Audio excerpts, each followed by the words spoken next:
F3A tonight, live on Race Stars TV. We're here for round number 3 of this Racecraft Euro Series powered by FRG at Magny-Cours tonight. A new one. I've never been here before in SimWorld. I've seen it a few times in the real world, but tonight from my 653rd broadcast, we are live, and I've got, as always, the wonderful David Roberts joining me in the booth for what is another round of this F3A. We've got about 23 drivers or so for the silver session who are on track at the moment, just finishing up their qualifying. And then, Dave, we have a bit of a pause after this first race and then get into the big gold round with all 40 of the best of the best. So how's it looking, mate? Do you know much about this circus? I've got to admit I am a bit of a newbie when it comes to this place. Been around for a while. They had a couple of French Grand Prix here. It's a very flowing circuit, middle of France, in apparently fantastic part of France where there's a lot of wineries and beautiful food and everything around here. So it's a bit of a favourite with a lot of people who go there racing because it's got such great facilities around it. But you can see, and even the coverage here, just beautiful looking circuit, beautiful environment. It does look good. I jumped on quickly, I think it was last night or Sunday night, just to do some quick camera angles, get some nice close-ups of the drivers, and of course some big flyovers, and just to suss it out. It does look picturesque, looks very beautiful. So obviously tonight's racing, a smallish field, I've got to say, for the silver, 20, 22, 23 cars. Lockie Capel out there in the safety car, he'll be watching carefully that they all get through the first lap or two, and you know, the unknowns of a newish track on iRacing will always catch a few drivers out, and probably stopped a few drivers from competing too. They didn't want to purchase the track, but we've got the people that are here are the ones we want to see race.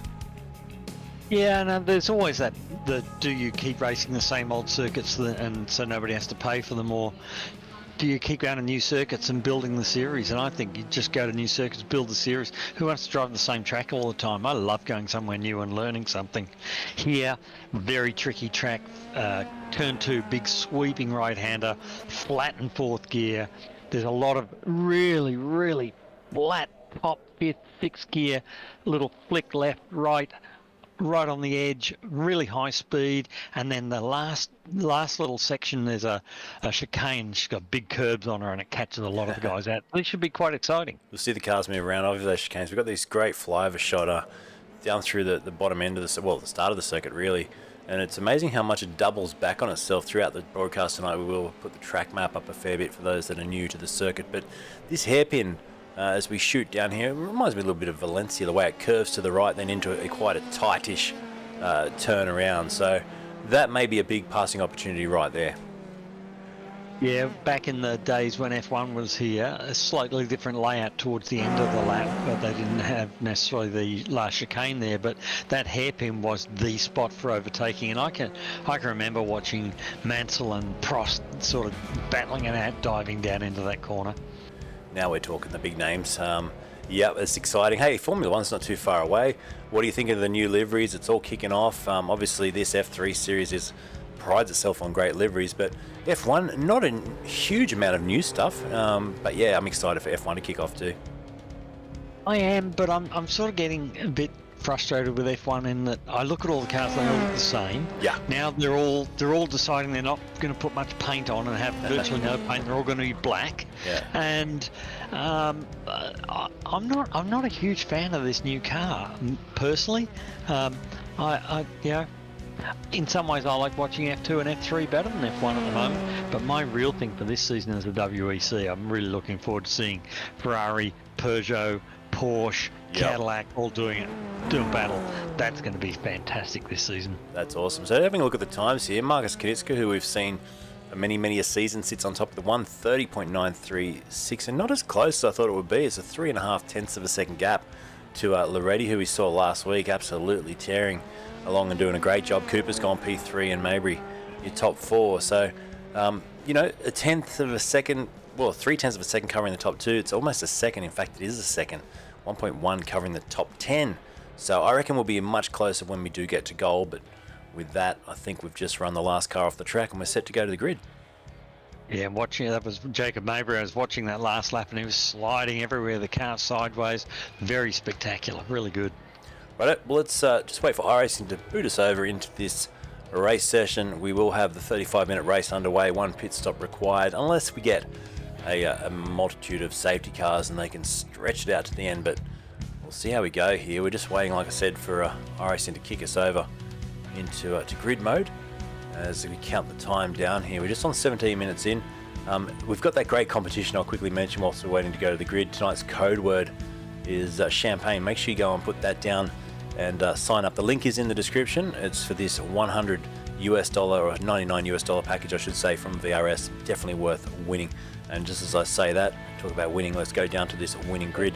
And as Rook Oyster starts to do his little briefing, we'll just turn him down a little bit. It's nice and loud, but we'll go to the grid without further ado. And it is Marcus Knitzka on pole position. Adrian Loretti will start alongside him for Kittens Racing. Watch them purr away from the P2 on the grid. Cooper starts out of P3, Mabry out of 4, with Arthur and Fawns, your top 6 on the grid. Good to see the Sandgroper Sim Racing driver up there in P6. Swanepoel out of 7 tonight, with Bazzali out of 8th. Then it's Taylor, George, Smith and Johnson to round out your top 12 on the grid. Pretty decent effort up the top there for some of those drivers, not always that high up. We got Baldwin, good to see John there, P13.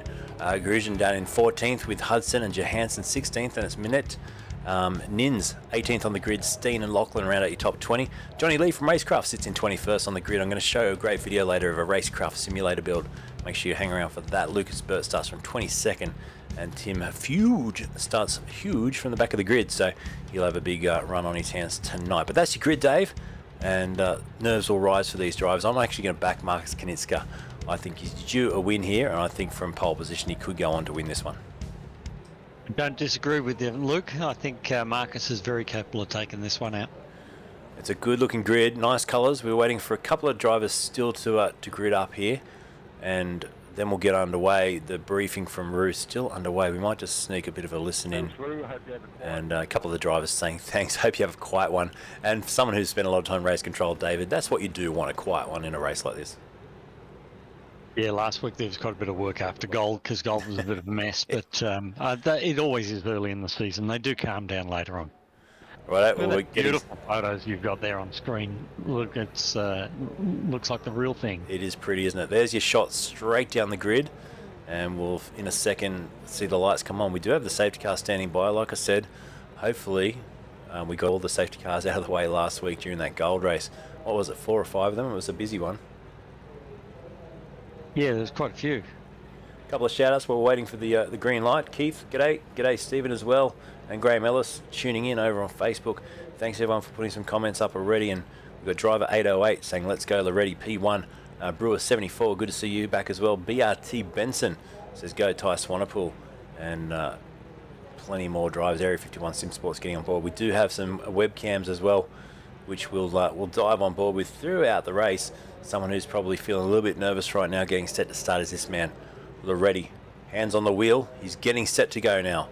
And we're probably about 10 seconds away from start. But, well, I tell you what, he looks pretty relaxed. He's looking around, just checking everything's in check. He's got his shifter there. I'm sure he's using the paddle shifts, but there you go, a little flick of the wheel. Just getting the limbs all limbered up, and we'll get set for a start. So let's go racing, Dave. I'm looking forward to this. We've got 35 minutes on the clock. Let's hope we get a nice clear run down towards turn 1. The revs rise, and we get the green light here for the first time on Race Stars TV from this fantastic circuit. It's a pretty even start at the front. So far, so good. They race down towards turn 1, and wowie, we're getting through there well. And out in front, Knitzka leads us ahead of Loretti, Cooper, Mabry. One car dropping down the order was Stephen Fawns, who made a not bad start, but has dropped right to the back now. So possibly some back-end contact as now Loretti straight away puts some pressure onto Knitzka and goes to the lead. I think he slipped through there, Luke. He got a great exit from that turn 2, and looks like he's dropped 1, possibly 2 spots there. Yeah, Loretti was got to be careful here on cold tyres. You saw the car weave and wiggle as he got on the power, and I thought he almost was going to throw that away. And here comes Knitzka back at him. So the slipstream's so powerful as well. You could see Loretti, Knitzka off the track and will rejoin. Probably have to hold back a little bit there and pay the price for cutting the corner. He may get a slowdown on that too. Yeah, that's what I was talking about. So he's going to have to pay the price, and what Dave's referring to is the iRacing slow down. We've got to let the time elapse and give it back to iRacing. Like he's nicked it from the bank, you got to give it back. And he's slotted back in P3, Knitzka, but that's a pretty heart and mouth moment on the opening lap of this race. Yeah, settling down a bit now towards the end of the lap, but those high-speed left rights are so easy. You saw Kanitzka's car there, just got a little loose and just speed him straight off. Luckily, there's plenty of room to spear off around here. Yeah, Johansson went around, and unfortunately he's now pointing the right way. We're right on board here for a moment. Oh, with Kanitzka, who was almost into the back of Brian Cooper. That was super close, and oh man, I almost jumped out of my chair there. He absolutely jumped on the anchors at the last second and probably saved a huge incident. Marcus has had a fairly eventful opening lap, but things will calm down. He's got the pace to come back. And Loretti is stretching the lead, 1.3 seconds under investigation.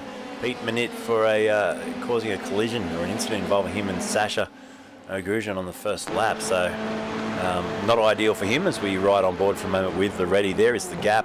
There is his sim. You can just see the back end of that car. Whoa, someone went straight. Kaniska's gone straight on. In the background, did you see that? He's gone straight beyond the braking zone and it's in the gravel. Wow. He certainly had a really torrid lap and a half, hasn't he?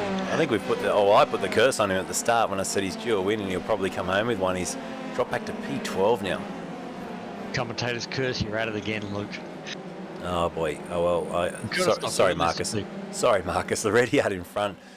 Pulling away 1.5 seconds now. Cooper P2 has Mabry for company, but all of the drivers just starting to spread out slightly, looking back further as no further action for that incident on lap 1, deemed just to be a racing incident. The Vegemite car of Lockie Taylor now up 4 positions in 5th, so he's getting himself in a nice little position to possibly put a move here on Swanepoel. Be interesting to see with pit stops too, because I'm not really that on top of the pit entry, pit exit. Oh, someone wide there again. Lockie Taylor wide. Yeah. Bit of Tim Tam in the dirt. Yeah, that's putting me under pressure too. Down the inside, Shaheen, nice move. And that all came from that little mistake and going out on the grass. And there you go, straight away. He gets clobbered and taken for one down the pit straight. That's what I was saying. This place it's got, see there, another pass. Somebody got a little bit wide and everybody's by. It's really, really good. Looks like a really, really good racing circuit. Taylor comes back at him down the inside and has a Tim Tam, he says, as he goes past, flicks one out of the cockpit. He dips it in his tee and he falls back a position now to P6. So the number 7 car back under pressure. You know, I love this when you see an overtake and then they're under pressure and they're sort of fighting back and forward between the two competitors. And they're all using a fair bit of curb. I hope they're not picking up incident points because they haven't got that many for the race. Oh, sliding around too, Shaheen. Just caught the back end of that car, did a good job to not throw that to the weeds. So what are we, lap 3 now? Surely the tyres are coming on song. I've had a few laps to dial them in, and as I look at the temperature for tonight's racing, how are we feeling out there? Is it cool on the track or is it warm? I'm just trying to have a quick look down and see. It's currently 26 on the track. Yeah, 26 degrees on the track. That's not too hot. I think they're just having trouble getting the tyres now on iRacing do take about 3 laps to really get some temperature and some grip into them. Kaniska wide again. Your race leader now 4.1 clear. So we spoke about the Kittens racing team last week.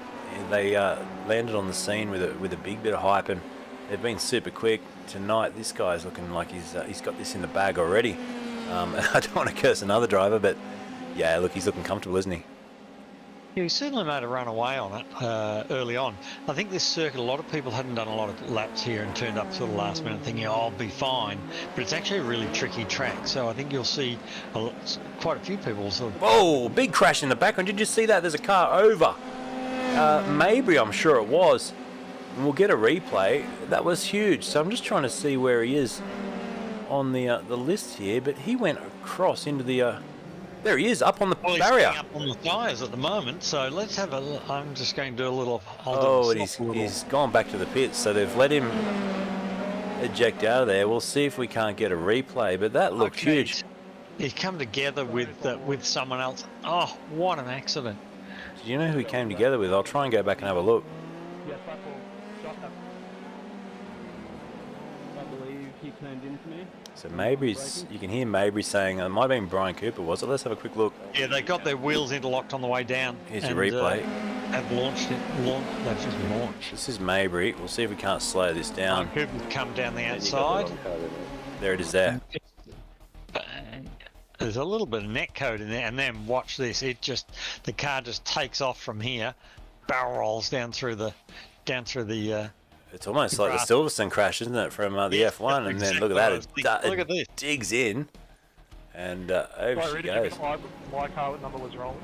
Wow, big crash. Oh, and sits up on the fence nicely. So Very nice. Ready for takeoff. we'll have a look at that once more, just in real time this time, and you'll see how ferocious this crash was. And where do you lay the blame there? A bit of netco, but probably the 344 just squeezed him across. Look at that, it just comes across slightly, and there. Well, I'm going to say the guy on the outside, Brian Cooper, I mean, he was where he was. There was 3/4 of the track free, so Jacob Mabry probably should have given him a little bit more room there.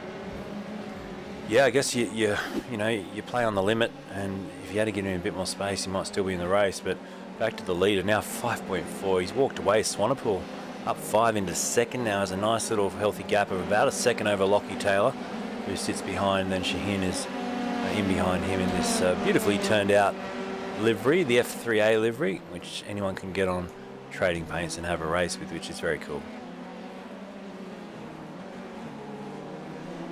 Yeah, he's only recently new to the series, this season. So Shaheen's doing a really nice little job. He had a great run last weekend, and there he is again up in the top 4. Yeah, and he's got a nice gap behind him too, so it can just be eyes forward. He doesn't need to worry, about what's going on behind with Julian George and Smith and Kanitzka, who's trying to fight his way back. Kanitzka's probably the one you got to feel for. Now that's all 4 wheels off the track there. Is that allowed to do that down the pit straight? Well, yeah. I mean, you can do anything. It depends on what iRacing deem as an off-track. So looks like that's not an off-track, and you can use that bit of curb. So it gives him a much better turn into turn 1 using that outer curb. He's certainly putting some pressure on Taylor. He's just done a new fastest lap of the race too, with a 1:32.04. So he's on fire here, and he's eyeing off a podium, as I think Lucas Burt may have just left us as well. He's dropped to the top of the order, which means generally he's had some sort of disconnection for Lucas, so that's not ideal. So requesting a tow as well. Let's just see where he's ended up. Requesting a tow. Standby car. He's off the track as well. That's at the... well off the track. That's coming onto the pit straight. That's where that is. Finish line, so he's obviously lost it on those curbs there. It would be my guess. Yeah, so he'll be out of this one. Another one there. I think I just saw another one go around the back of the picture. Yeah, it's at Hudson. Hudson facing the wrong way. Nice livery on this car. JWM Motorsports, E-Motorsports. Once again, always with a nice looking car. And he's had a bit of a spin there, and he'll now find his way back into the action with John Lee just in front for Racecraft. John, we always give a shout out to, once again getting behind this great series. And season number 12, Racecraft Simulators. If you haven't checked him out yet, go do so. It's, like I said, I will show that premium simulator that they have. I'll show a video of that in the break tonight because it's great. We just want to hear Christopher Mitchell's voice too, because I found the video tonight on my computer and I was like, that's getting a run tonight. We miss Chris. Yeah, he'll be back one day, I think. He's a bit busy at the moment, so the season off doesn't do any harm. Race control, car 662. Can you just check my incident on lap 6? So that was Hudson just calling out to race control and requesting them to look into some incidents too. Once again, Area 51 Sim Sports have given us access to stacks of their cameras, and Smith being one of them. He drove really well last week, didn't he? Where is he at the moment? He's sitting down in 6th place. Another incident down the hairpin there, Luke. I'm watching on another monitor. Yeah, and there's 2 cars off in the grass behind them as well. So that's Hudson again, I think. Hudson's off in the wars, and I think is it Pete and Baldwin that are locked together. Now they're disconnected at last. I don't quite know what happened there, but there were a few involved. See if we can have a look. I know John Lee went off the track. Here's a quick replay to try and suss it. So this is heading down to the hairpin now. John Lee was there behind the JWM car. Oh, it just turned left on him. That was weird, wasn't it, Hudson? And there's 2 already cuddling on the exit too. So, it just turned left and it pushed him straight across into John Lee. That was a weird incident.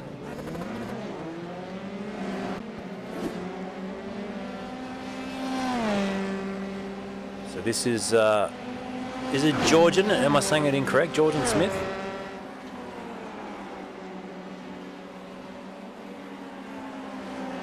sure I'll mess his name up again tonight, but we've got him on the webcam. There he is, focused, and did drive very well last week.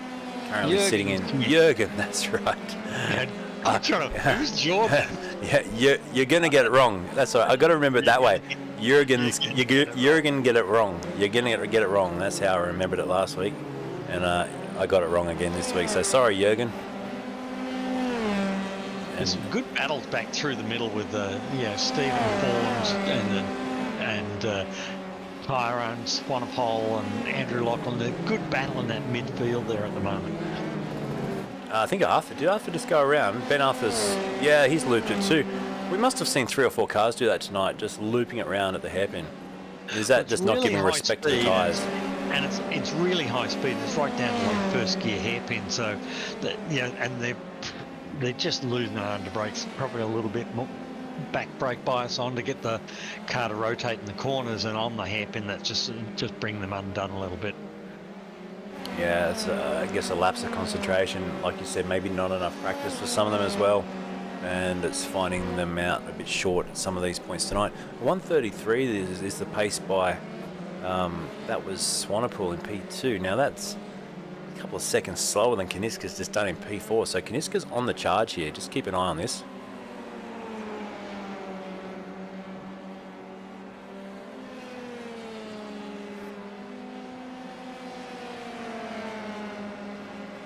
So we got Kaniska's at the moment. He's 9 seconds off the lead, but he is going quickly. Yeah, so we'll keep an eye on that, and I reckon that's going to come down in the next lap or two. We might have a quick look.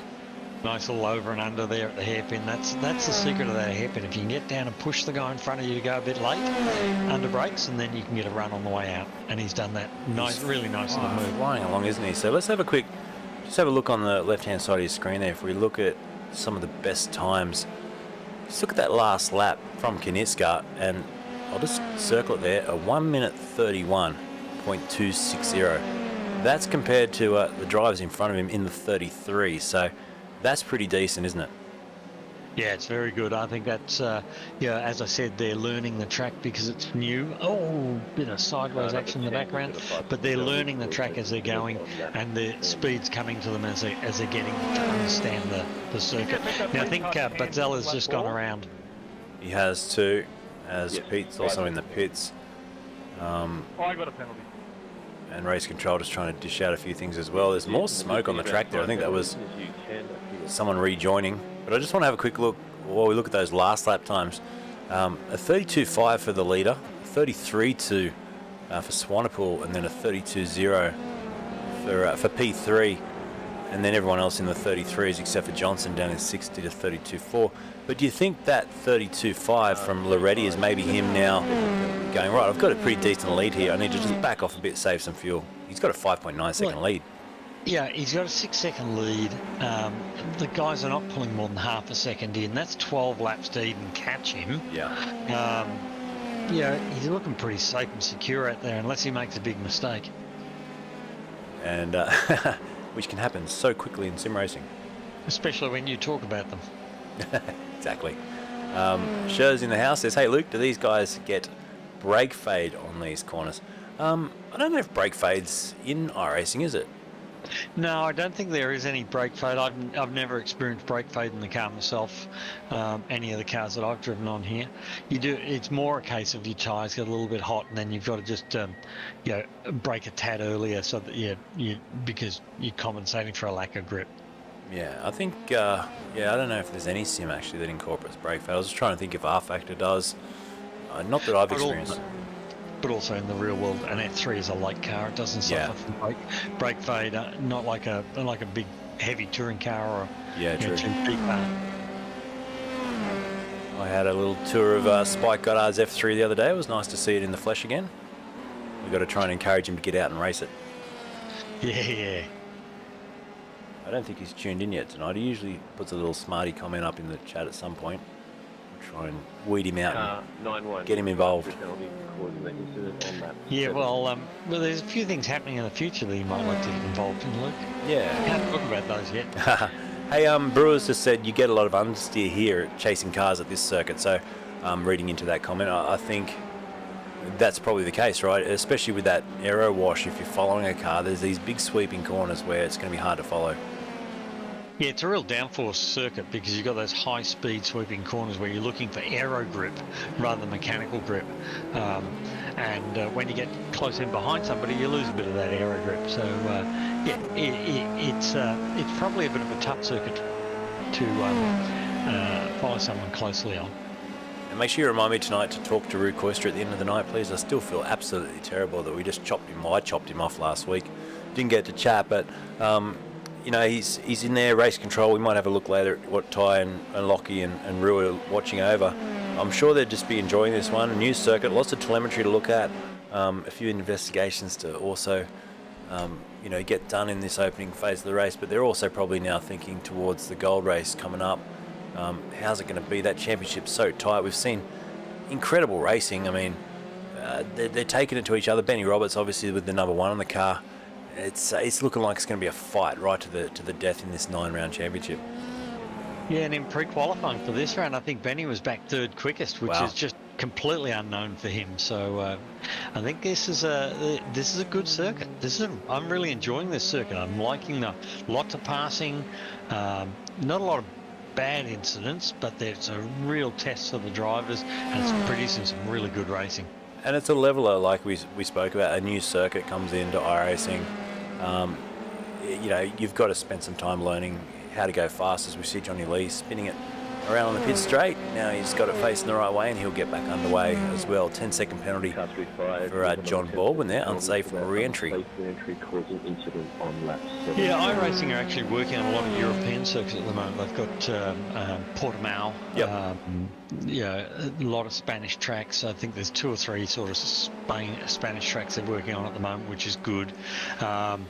And some cars on their way as well. I know they're going to release a Formula Ford in about 3 weeks, which will be lots of fun to see how that is. Yeah, that will be interesting. And you know, they've given us a Formula V, now a Formula Ford. I'm sure it's going to be popular. You know, it's going to be one of those entry-level race cars in the sim, which I hope gets a lot of attention. A lot of series are built around it. It'll be very cool. Yeah, I think it'll probably end up replacing the little Skip Barber car, because Skip Barber don't use that anymore. They use the F4 car now for their schoolwork in America. So the old Skip Barber's sort of defunct, and so they've replaced it with Formula Ford, which is, you know, the most successful formula in the history of motor racing. So why wouldn't you have it? Incredible. So we just saw Swanepoel in the pits for what will be his routine pit stop. He's the top driver to stop. Brian Cooper stopped as well, but he's a couple of positions in front of him. So he's decided to dive in now at the 19-minute mark. We've still got 15 minutes to go in the race, or thereabouts. And you know, is he just trying to jump ahead in case there's a safety car, or just trying to do something different here? Well, that's what I'd be doing. I'd be trying to make my stop a bit early, and that way, if there is any issue on the circuit, and if there is a safety car, you know, I've already done my pit and I can take advantage of my track position. So that's what I'd be doing, and I think he's pretty smart doing that. I was just noticing as he came out too, it's a very, very, very long exit lane from the pit lane here. It's quite good, but it's very long transit lane on the way out. Yeah, we'll try and have a look at that now. We might go to an overhead shot. This will show it well. So just explain what you mean there by a long transit lane. We can see the entry there, but yeah, let's talk about the exit. You watch here where they come out, and they have to stay on that. So they're on that inside lane there now, and there's the inside lane all the way down. Then they join the circuit, and they've still got that white line all the way down to the blue cone before they can actually join the racing line. And it feeds in on the outside of the right-hander, so you're going to be at a disadvantage anyway on the outside, or you get more speed around the outside. Well, you're exiting the pit, so you're probably not going to have more speed, but it's, you know, it's just interesting that it's such a long lane, and if you get a wheel over that white line, you'll get a penalty. So it's just something that invites another mistake. Fawn's off again, so the Sand Groper Sim racing driver, no damage on the car, but has gone around again. I think that's probably 2 or 3 spins he's had now, as they just struggle to come to terms, or, you know, just have little whoopsies around this circuit. Probably feeling a bit out of his comfort zone here, because there's not a lot of sand. It's a long way from the beach. No sand to grope, that's right. But I tell you what, Loretti, she's impressing me. 5.5 seconds out in front He's got the great sim rig. I've got to try and catch him when he goes over these ripple strips. We'll just say the big picture here for a bit. Watch how much he gets bucked around on these last couple of curves. It's quite incredible. I saw it before. He nearly rocks out of his chair. Yeah, it's pretty cool, isn't it, the motion rig? Yeah, so watch this, hard on the brakes. You see it push him forward. Now watch these curves up here through the final two. You'll get a good buck here. Look at that. Certainly seeing the way that the car moves around, that'll be a fun thing to drive, I think, in his rig. Yeah, and obviously everyone always thinks a bit back to front the way it, through a left-hand corner, it throws you to the right to simulate that G-force. And obviously acceleration pushes you back in the seat, puts you forward under brakes. They're a pretty cool bit of kit to have a go in. You can never get 100% like a real car, but they definitely get you close. Yeah, I see that Shaheen Raphael has gone round again, so he's back on the road, but he's had another quick spin there up at the last of the U-turns. Yep, as Lachlan comes into the pits from 8th position. His first and only stop. So Cooper stopped, Swanepoel stopped as well. The top 5 yet to stop, and out of those top 5, Jorgen Smith and Brant Johnson are up 7 positions apiece, so nice little job there. They're certainly using a bit of track on that pit straight past the pits there, way out over the curbs. Obviously there's no penalty for iRacing for being out there. Right on board here for a moment with Jorgen and have a little bit of a look. And I love the face, the facial expressions you see from these drivers. They are in the moment. They take it seriously as these cameras just bugged out there for a second. We'll see if we can't just refresh it. He's so He's smooth. so focused. He hardly moves. He was so focused. He was stiff as a board, but now he's all right. But look at these little twitches, and he sits back in the seat. He obviously thinking about what he's got to do. He's currently P4. He knows he's only one spot off a podium. Oh, he gets really, really late on the brakes. Certainly turned that into the mouth, didn't he? He did, and into the pits. And we might just stay with him here and watch what he does in the pit procedure. He's not fiddling with any buttons at the moment. He's obviously pre-planned the amount of fuel to go in the car.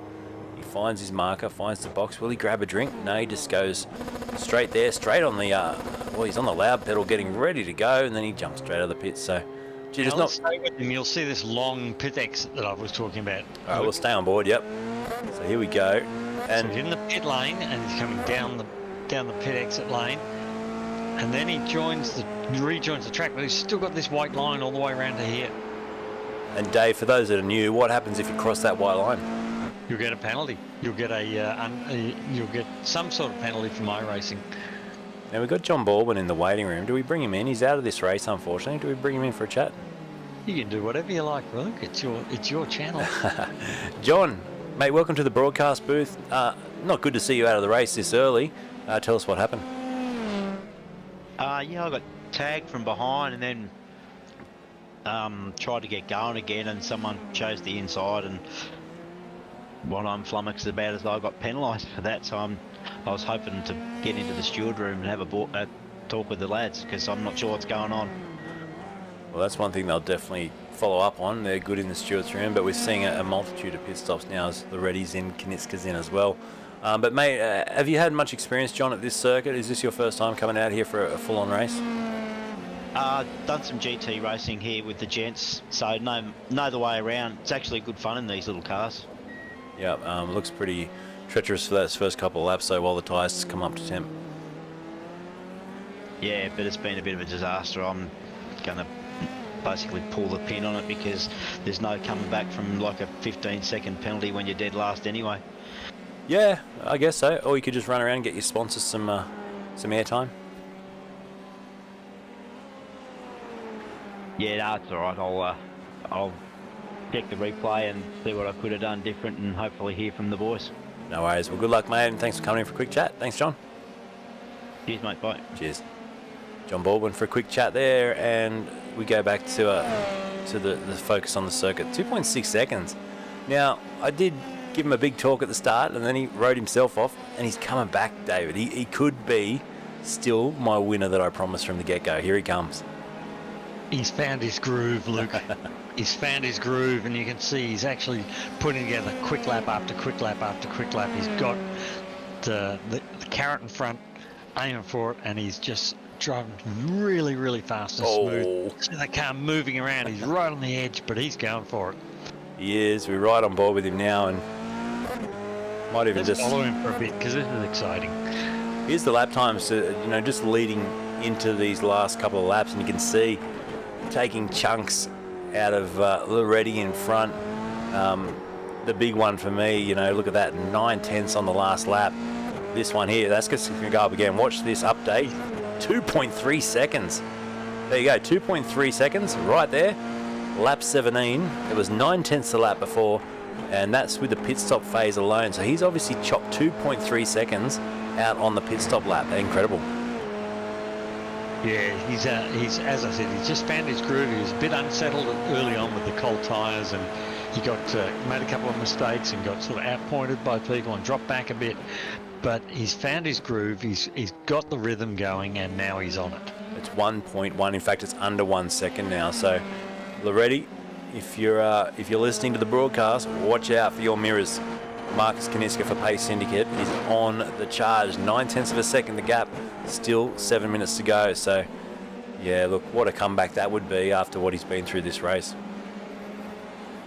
Yeah, but that's motor racing. You don't give up.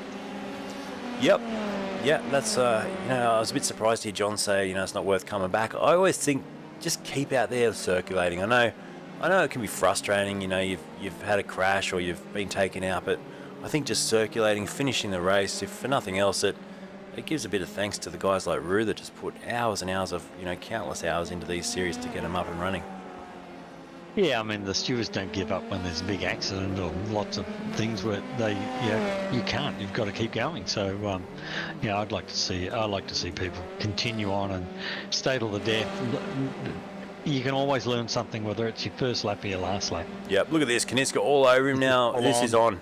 So, and we've got plenty of time. Marcus doesn't need to do anything. He'll pick up a slipstream here down the back, and I reckon he can get him down into the hairpin. He doesn't need to do anything silly though. We've still got plenty of time. 6.5 to go in the race. So what's that? About 4 laps. He doesn't need to rush this overtake. He can sit there for a little while and just work out where Loretti's strong and where he's not. A nice moves aside there, gave him some room. Lap car of John Lee. Yeah. So it's nerve-wracking for obviously Adrian Loretti. He'll be seeing that car in his mirrors. He'll know, he would have seen him come up behind him at such a rate. I wonder if Loretti is also having to save fuel. Did he not put enough fuel in at the pit stop? We'll have a look at the stationary time in the pit lane, and there it is on the left of your screen. So 5.1 for Loretti, 4.5 for Kaniska. So Kaniska was actually stationary for less time than your race leader. Yeah, I think the big thing here is that the old saying goes, it's easy to catch somebody, it's another thing to pass them. And around here, he's got to get close enough to be able to pick up the slipstream. But as soon as he gets close, he's losing a bit of downforce. So it's going to be interesting to see how he can do it. He's really looking for a mistake from Loretti. If he can force a mistake, that's how he's going to pick him off. I'm not seeing anyone else really use that entry curve, like we saw earlier in the race. But both these guys keeping it on the black stuff, they turn in. That's where it hurts him a little bit. Just look at that timing go backwards slightly through the sweeping right-hander. Went from 5/10 to nearly 6/10. Now it starts to come down again as he gets the toe down towards the hairpin, down to right on 5/10 again. Yeah, it seems Loretti's very good through that high-speed swooping right loop, which leads onto the main straight. So, and that's giving him just enough of a gap that he can hold him off down the main straight. So, Kaniska was awesome through the hairpin though, David. Did you see that? 0.2 of a second straight away through the hairpin. Now but he's got to find some way by, and these high-speed corners, you can't really dive up the inside because there's not a lot of braking being done. I'll tell you what, he's still having to really drive it on the throttle. You can see the oversteer, and it lit up the rear tyres. Is that the tyres going off, or is that just the nature of these cars in this circuit? Whoa! I think it's a bit of the nature of these cars in this circuit. It's a very high speed, sort of little loose. Watch this turn in just quickly. I'm going to slow this down if we can catch it. Watch this turn in. He almost threw this to the weeds. I'm not sure if you saw it. Watch where he turns. Kaniska, look in the background. Look at that. On the grass. On the grass. So he's pushing hard, and that's what I said. He doesn't need to make a silly mistake here and put a wheel, Oh, 10 centimetres wide. Loretti's made a little mistake coming out of the chicane there. So now Marcus is right on his tail. Can he hang in there through this sweeper and stay close enough? Loretti's just making that little breakthrough there. Seems to have much better grip through that first turn, but I think he's close enough this time to probably have a bit of a shot down into the hairpin. Much closer than it was last lap. Here he goes. So to the outside, Loretti puts the car right in the middle of the road there, blocks him. He's going to try and under and over. Yeah, this is where Kaniska was solid out of the corner. Look at that. He jumps out of there, gets on the throttle straight away, and Loretti stays in front. But excellent battle. How good's this? Loretti had a nice bit of racecraft there. He slowed down in the middle of the apex where Marcus couldn't go past him, blocked Marcus. Oh, Kaniska. And then got a really, really good exit so that he couldn't get that over under. So he saw what Marcus was up to and actually held him out. So that was nice bit of racecraft there. And Kaniska just made a huge error. Watch this one. So he just got on the loud pedal. The back end said no more right there. And that big slide has cost him probably half a second. And probably put a little bit more temperature in the rear tyres than he wants. So they get back out to a second in the front. Further back in the field, this is Brad Hudson, Andrew Lachlan fighting over the last place in the top 10, P10. And at the moment it is Brad just in front. Now Brad's had a roundabout race tonight, up and down, around and round, and he's fighting back for a top 10 finish. Up 5 spots will be pretty decent in the end. He'll take that tonight.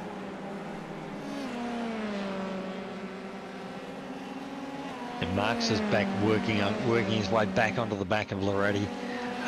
See if he can get back into that toe that he got before, but I don't think he can do it down the outside into the hairpin. He's got to go down the inside. Well, now he is running out of time too. It's we're going to click over to 34 minutes shortly. We're halfway through this lap, so we'll get one more lap in this race. White flag will drop at the end of this one. Fawns is around again, unfortunately for him. But yeah, we'll see what happens here. It's looking pretty good for Loretti. He's just managing the gap, around half a second, back out to 7/10 through this portion. He's gone quite wide through there. Yeah, really wide. That'll hurt him on this right-hander as well, won't it?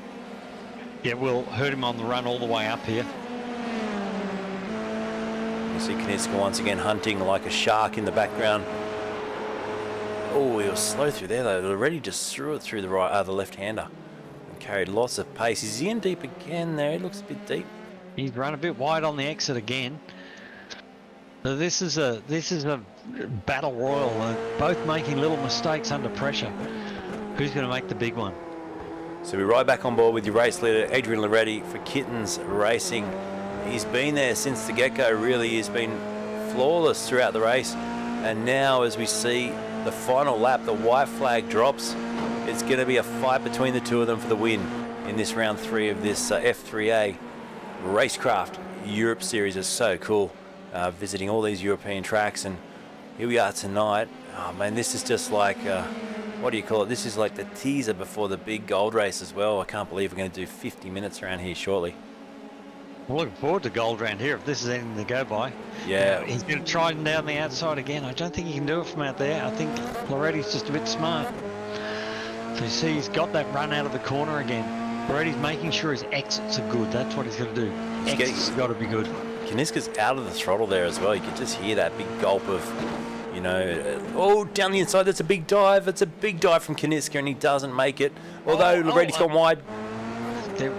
This is on. The young and old up into this last sector. And look at, did you see the work Loretti was putting into the steering wheel as well? Copy 18. So it's going to come down to the last couple. Adrian hangs on to this, he'll know he's won it. It's going to come down to the last couple of corners.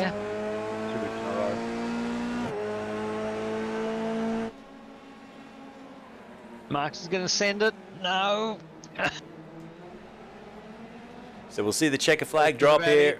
Oh, it's going to be close. Marcus jumps the curb, but the win by 1/10 of a second goes to Adrian Loretti. And what a great win. He's taken that. Nothing in it for that whole final part of the race, and he will be sweating. He hopefully loves that. We want to see a bit of fists in the air, I reckon. We're not getting much emotion out of Adrian there, but Lockie Taylor's also brought it home in P3, 15 seconds off the lead battle. Lockie Taylor, there he is, coming home with a well-deserved 3. Swanepoel, P4, good result for him, up 3 spots, and Jorgen Smith rounding out his top 5, up 6. Wow, what a race. The race between the top 2 for that number 1 position was fantastic over the last lap. They were both making little errors left, right and centre, but I think the key to Adrian was he just kept getting the exits right, and that's what it took.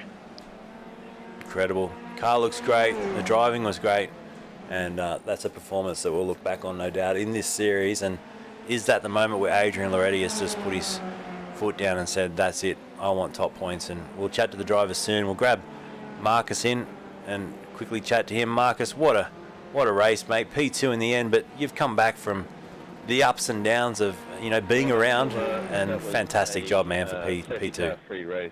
Yeah, thanks, Luke. Thanks. I had an absolute shock in first few laps. I made a couple of mistakes. I missed my braking marker into the hairpin. I had a shocking race last week as well. So, yeah, I've had a bit of an up and down a few weeks and whatever. But yeah, I felt really good tonight. To be honest, I've never raced this track before in any sim game, and I love it. It's great. Well, talk us through that last lap. I mean, you tried a few things. You tried some crisscrosses that just didn't pay off in the end. Is there anything you could have done differently or would have done differently if you had your time again? Yeah, I mean, the only thing I could have done differently is not spun the rear wheels on the on that really long right-hander on the lap before, really. I mean, obviously, the big mistakes in the first couple of laps, if I hadn't done them, I think I would have been in a much better position. But, yeah, man, Adrian just drove like a great race, and he defended really well at the end there. I tried everything. I tried crisscrosses. The only thing I didn't do is try and go around the outside on the hairpin, but I tried pretty much everything else. Well, that was one place you were making up a lot of time, was in that hairpin. You 0.2 of a second, you will be able to chop out of his lead. But in the end, mate, it wasn't enough. And we want to bring him in now for a chat. Adrian, mate, congratulations on the win. That's one of the most, brilliant duels we've seen in this series. So fantastic job. Yeah, that was hard work trying to keep him off. He was quicker than me, but yeah, just tried to not block him, but just keep behind me. Mate, turn around to the camera and give us a wave, because you deserve it. There he is, everyone. So fantastic drive. And mate, how much experience do you have on this circuit? Because to me, that was really putting your stamp down on this championship and getting yourself into gold once again. Yeah, I got 0 experience. I downloaded it on the pre-quali night, and I did, I think I did about 14 laps before the race. So yeah, just getting the hang of it. Well, you look good out there and did a great job. We'll come back to you shortly for some thank yous. Lockie Taylor's here as well. Lockie, well done, mate, with a P3 tonight. You got to be pretty happy with that, up 6 positions. Yeah, pretty happy. Had a fairly clean race, which was a nice change, and it went really well. Very happy. And you had some good fights along the way as well, but most of all, you've kept it clean and got yourself another podium for F3A. Well done. Yeah, thank you. It was great fun. Really enjoyed it. Right, we don't have long to get ourselves over to the gold server, so let's do some thank yous to our top 3 for silver tonight. Adrian, who would you like to thank, mate, for the win? Yep, so I thank Kittens, AML Technology, and Driver 808. Fantastic job, mate. We'll see you next week. Marcus P2, who would you like to thank? I'd just like to thank the boys in Pace Syndicate. Obviously, you, Luke, for putting on the broadcast. Awesome job that you do every week, and Roy and all the boys, Ruin all the boys who do all the admin work every week. Yeah, and Dave, obviously, in the comment box, keep me company, does a killer job. Massive thanks to him. But Lockie, who would you like to thank, mate? And the Tim Tams Vegemite car. Have you ever put Vegemite on your Tim Tam? No, I have not done that. Look, I'd like to thank 75 Cine Sports for their support. Certainly all the sponsors of the F3A, and definitely Rue and the crew. Big thanks to them putting on us every week, and it's just fantastic fun and really enjoy it. Mega Drive tonight at the top 3. Adrian Loretti, congratulations on the win. Marcus Kaniska P2, Lockie Taylor P3. Dave, is there anything you want to say while I head over and grab this next server? No, I've just loaded the next server, so I'm one step ahead of you. But no, I just thought fabulous racing, no safety cars, no real incident, a few accidents, but no real sort of incidents. Pretty easy run. Silver showing their class once again. I look forward to seeing these three boys in gold next week. Awesome, righto. Thanks, guys, for coming for a chat. I'll leave you for a minute. We're going to go and have a look at this fantastic Racecraft rig whilst I load server 2. Back with you shortly. Introducing the Racecraft PT1, custom-built full chassis racing simulator.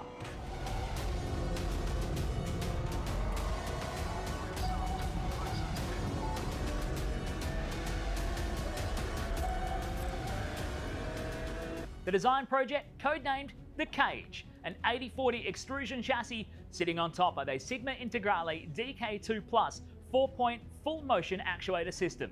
No compromises in the cockpit of the PT1 simulator. To maximize the experience, we start with a 49-inch ultra-wide monitor for the greatest field of view in a small footprint of the simulator, down to the SimuCube wheelbase that's tucked up and behind the monitors with SimCore extensions to get things out of the driving area.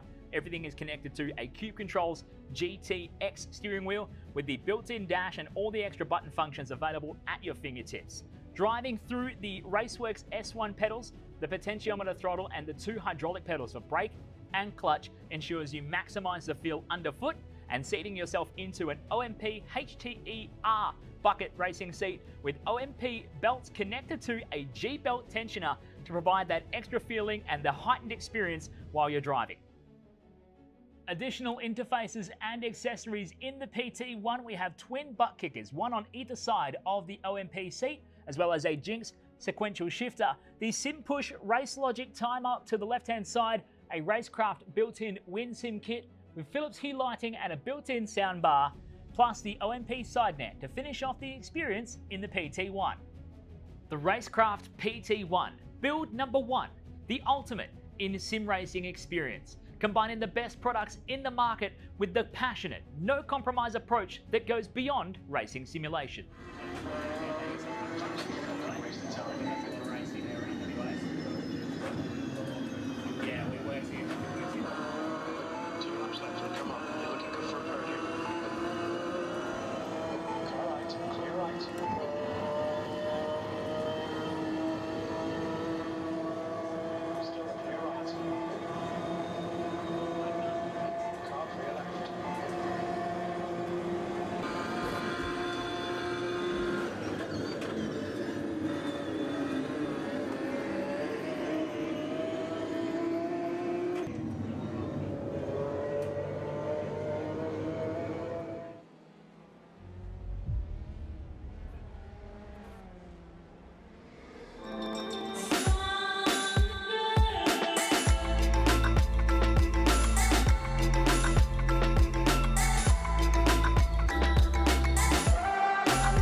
We are back for part 2 of the evening, the gold server, as we load in right now to see the final part of qualifying. About 5 minutes to go.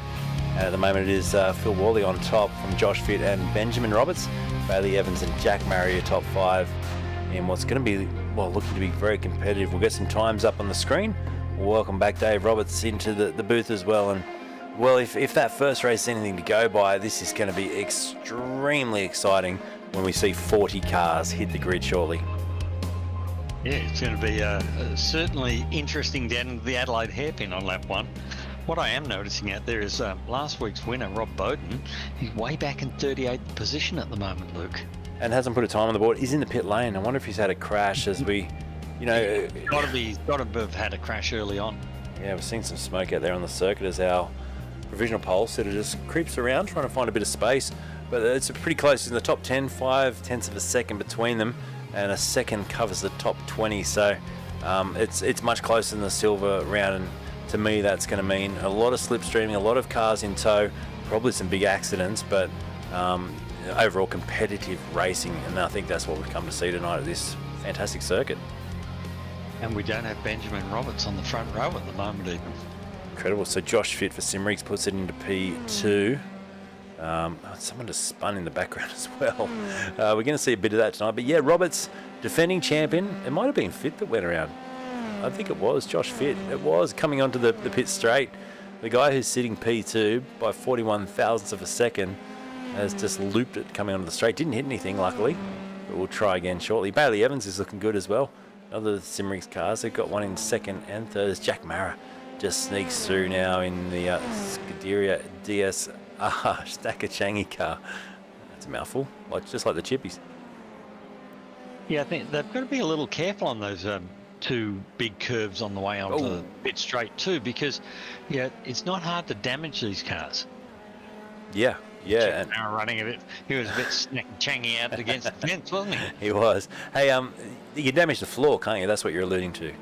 Yeah, damage the floor, bend the wing. You can even do some suspension damage. These things are not super strong. They're sort of, they're reasonably strong, but they're pretty big curbs. I'd be a bit worried about throwing it over them quite as hard as these guys are, especially for the extra distance and extra time that Gold are doing over silver.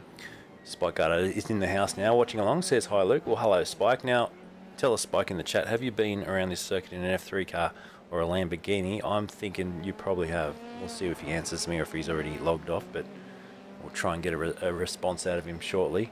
But yeah, 2 minutes to go? Less than 2 minutes to go here in qualifying. Roberts off the front row. You said that before. We're not used to seeing this. No, it's good seeing a couple of the boys take it to Benny. And they usually do, but Ben's always just seems to have that little extra in his pocket.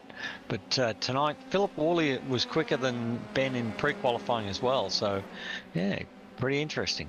So Magny-Cours tonight. That's how you pronounce it, isn't it? Magny-Cours. I think it's Magny-Cours. Magny-Cours. Need the French accent. Oh. He needs the French accent. Oh. Don't worry, I've got some frog legs in front of me, some snails I'm hooking into right now. Cooked on the barbecue. Not really.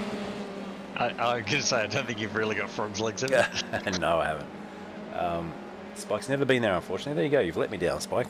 I thought you would have been here for sure. The man who's been everywhere. French food is not really my forte, I don't think. Somebody's spearing off in a big way there, Rob. Oh, it was Chris Barnes, I think. Tanked SRT car off the track. Yeah, Chris Barnes. Got some nice comments in the previous run too about some of the liveries, and the Tanked SRT car looking great. Here's one of our crowd favourites, Damien Cairns, a man who I often mention how he's come across from V8 supercars, now really taking a handle on this F3 car, puts himself P17. So that's a decent little job for him running into the race tonight. Starting mid-pack, someone who's worked his way up from silver, that's pretty decent, isn't it? Yeah, really good. Really, really good effort.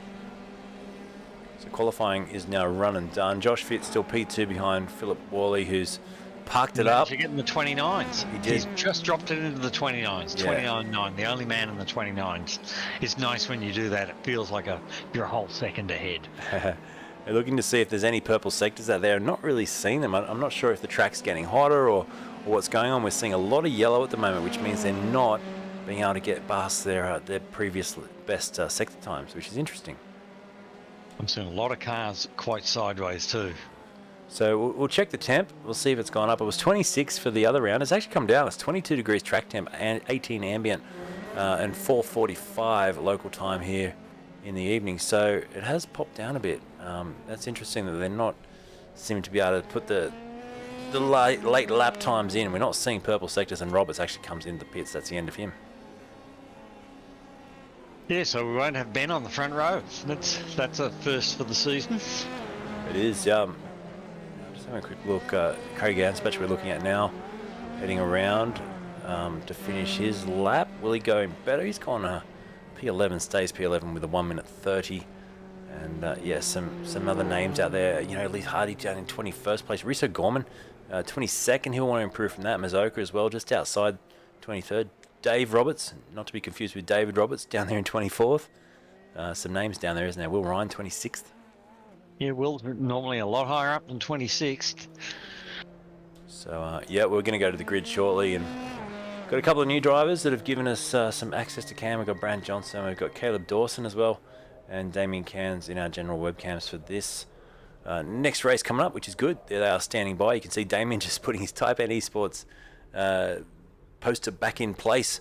I'm not sure what's going on there with Brant. He's just jumped out of the screen, but he's got the green screen happening, and obviously Dawson there just hanging on, ready to get going as well, which is great to see.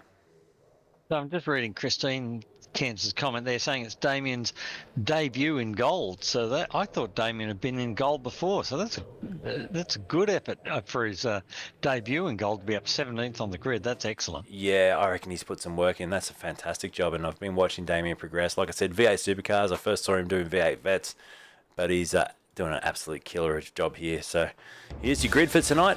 Philip Worley will start from pole position. Josh Fitt kicks off alongside him out of P2. We've got simrigs.com on the front row. Benny Roberts starts from 3 with Bailey Evans rounding out your top 4. Jack Mara will start alongside Chris Wazell on the 3rd row of the grid.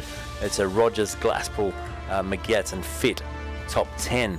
Anispatch starts from 11th. Alongside him is Ben Brazier out of P12.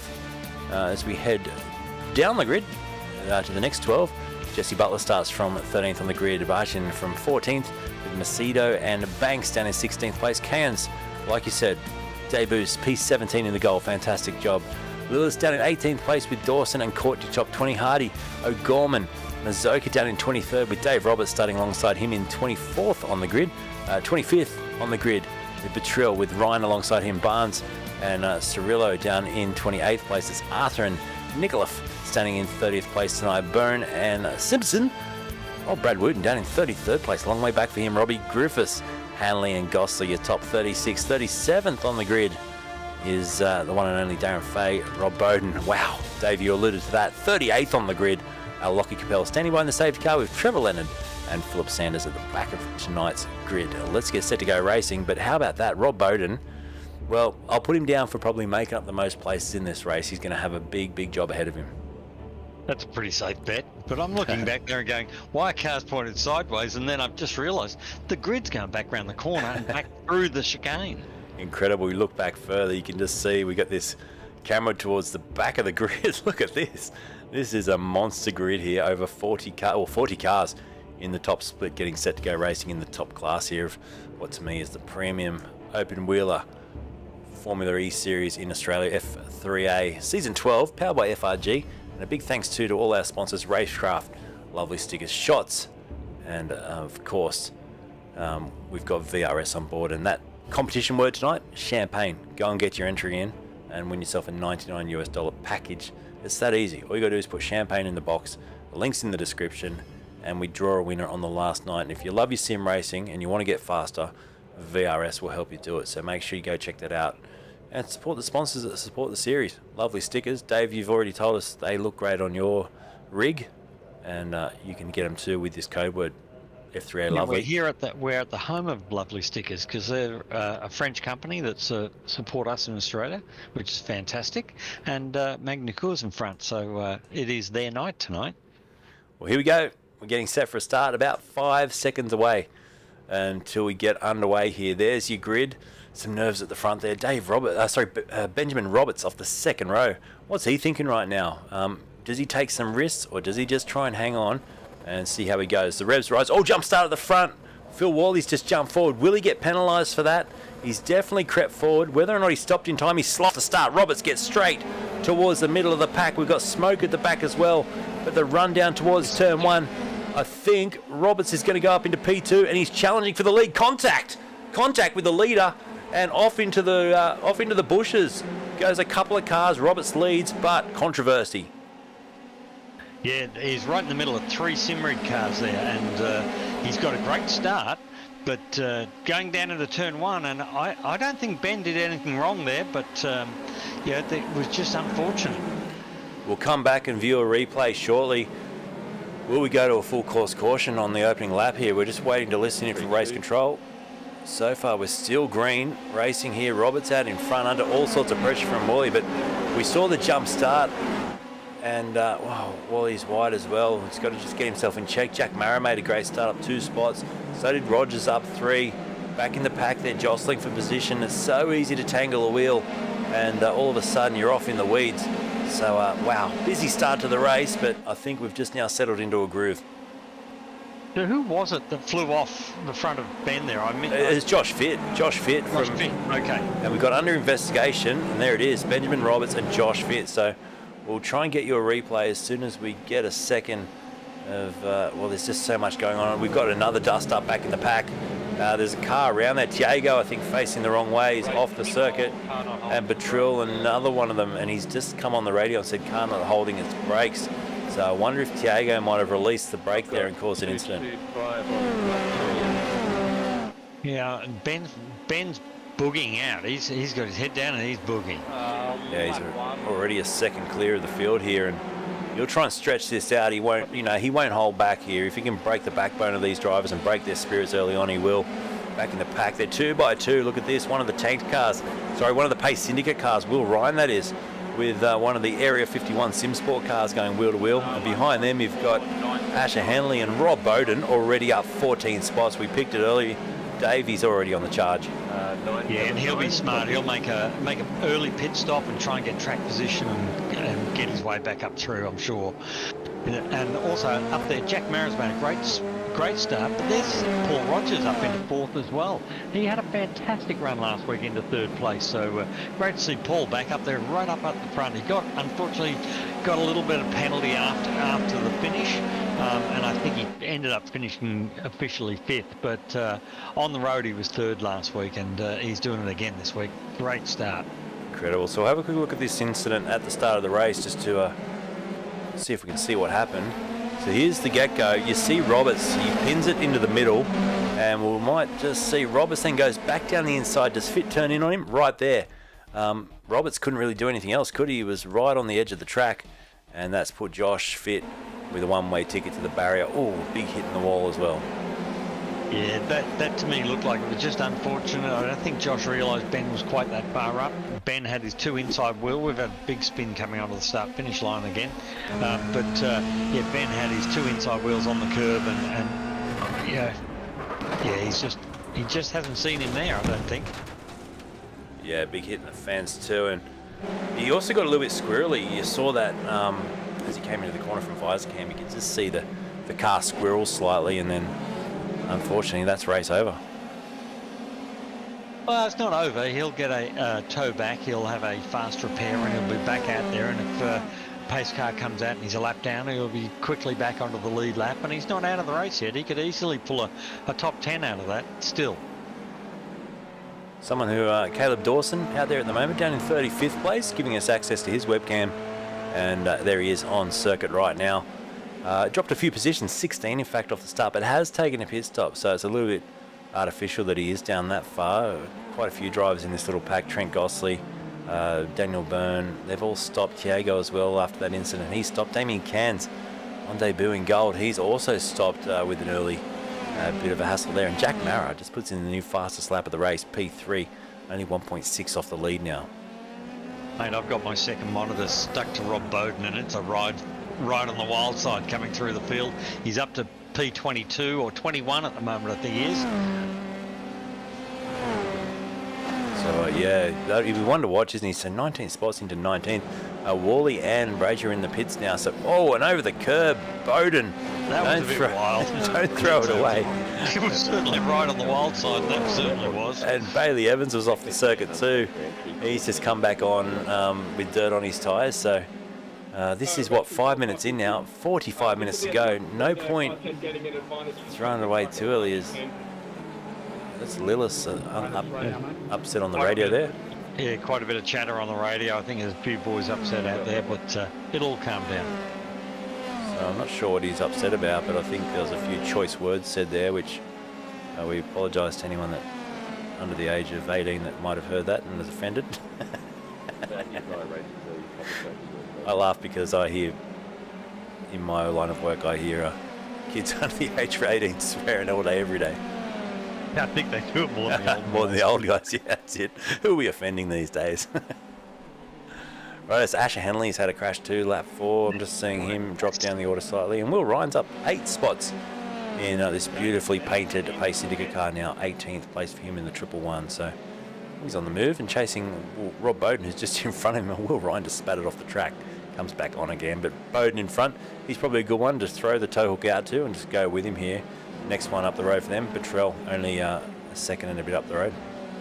I'd love to know what happened to Rob in qualifying. He must have thrown it away on the opening lap on cold tyres and damaged the car. That's the only thing I can think of. Yeah, yep. But, you know, all in all, Roberts leads the race from Mara, 2.4 seconds. He's just done a new fastest lap of the race on the lap just gone by. A 1:30.5 here in race trim. Fuel will be burning off too. The car looks good. He's in his zone now, Benny Robertson. You know, we spoke about the fact he's off the front row. Maybe didn't get enough practice in. I don't think Benny ever doesn't practice. I think he will have plenty of practice and probably some good race form as well. So Luke, what happened with Philip Worley? Because he's right down in 35th position now. Did he just take an early pit stop? He did take a stop. We'll see if we can see if there was any off-track or crashes. I'm just going to quickly scroll through now and have a bit of an investigate. I did see him in the pit lane. Whether or not there was an incident prior to that, we'll see what we can find. If you're trying to communicate, your communication is shot. The good thing about a time penalty is you can appeal. No harm, no foul if you're successful. So I can't see anything. We've got one driver out there trying to communicate with race control, and his communication sounds like Morse code, so that's not going to work. There's Brad Wooten, currently 20th place. But yeah, there's no indication of an incident or a crash for Worley, who started right near the front but way down the back now. And unfortunately, his teammate Josh Fitt did not come back from that crash at the start. He has parked it up for the evening. Oh, slide for Wooten and in the fence. Coming onto the pit straight, he's just absolutely dropped it there.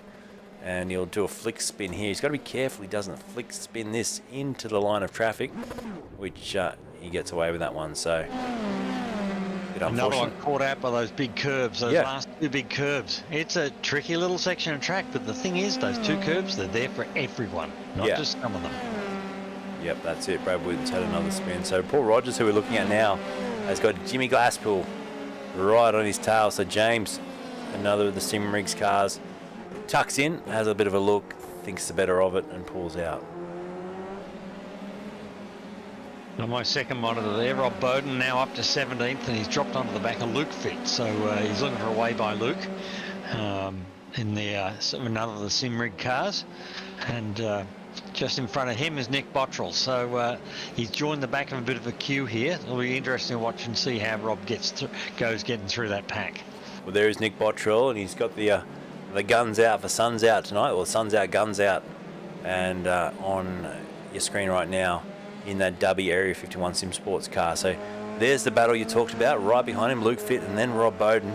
This is, well, his mirrors are full, and I don't know if he'll fight this too hard. He opens the steering. Oh, and that was Fitt that went around. So Luke Fitt spun the car after trying that overtake attempt. And a little bit of a moment there. Big deep breath as well for Bottrell, and he hangs on to 15th place. So, wow. Commentator's curse strikes again. Strikes again.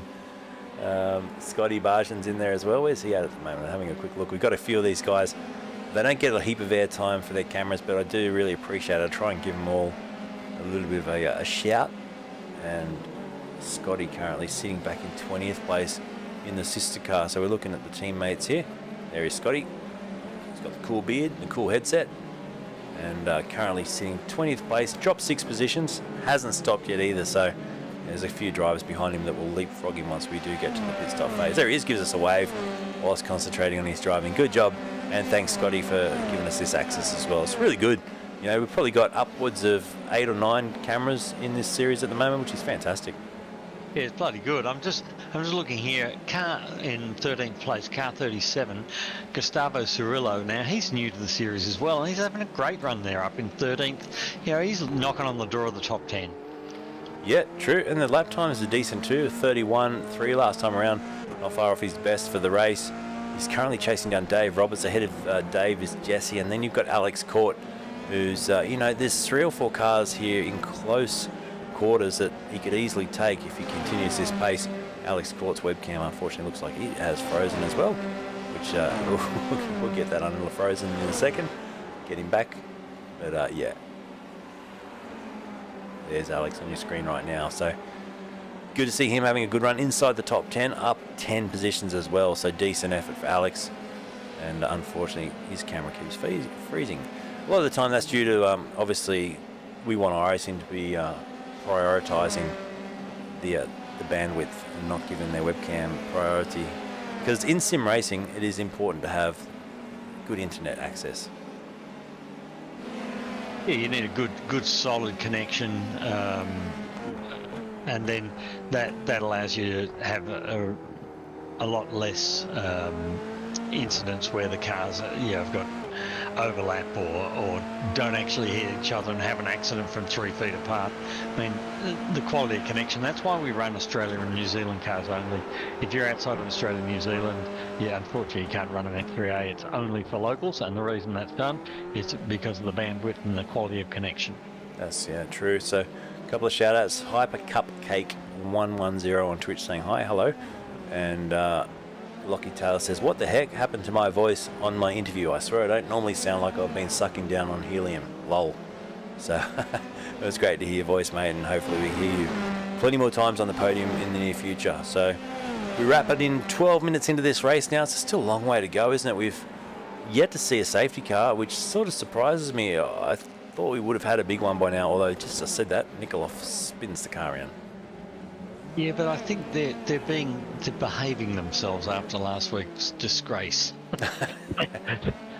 The safety car, I think, did as many laps as anyone, and it was funny. The safety car wasn't actually last.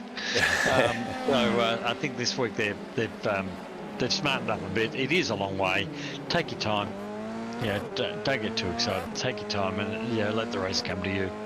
I heard the story that Ruth Urukoistra had the big whip out after last week's race, and he gave him a stern talking to. And I mean, it's good to have a series organiser. I think I heard the words "that was embarrassing" or something like that. This is the best of the best. They've got to take care. They've got to treat this like it's a real race.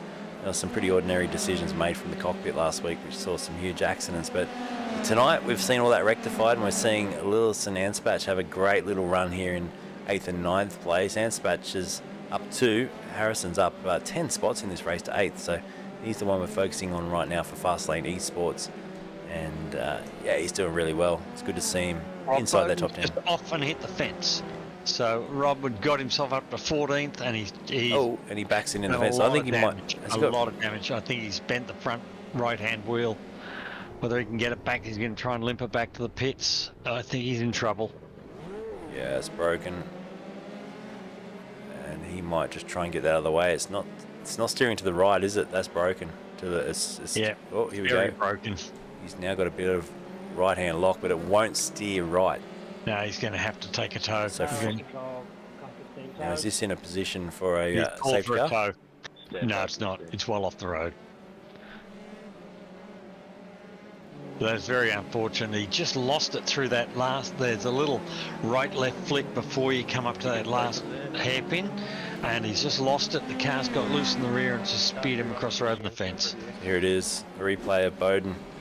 Yeah, you called it exactly right. Got a swapper on mid-corner, then the dirt flicked him across as well into the wall, and that broke the front right. So unfortunate. What a race he was having up until that point. Well, he was certainly giving it everything and driving it 12 tenths a bit over the edge to try and make up for the time, from being off the back of the grid. And it was going well up until that point. Up until that point, yeah. Lillis very wide. That's just where Bowden went off. And identical, wasn't it? Yeah, and he almost made contact with the back of Alex Court as well as he came flying back onto the track. Anspach has gone ahead and is now up in 8th place and on his way. Ahead of them, you got Paul Rogers, who's probably a couple of corners up the road. The gap 4 seconds between Rogers in 7th and Anspach in 8th. So Rogers is trying to get in touch with Reese here, who is setting some pretty decent lap times. They're both in the low 31s. And Reese for Simrig's DPR Black, sitting P6. We don't have Daniel Yeaman with us tonight, just a notable absence. Daniel Yeaman, shout out if he's watching, but not in the race tonight.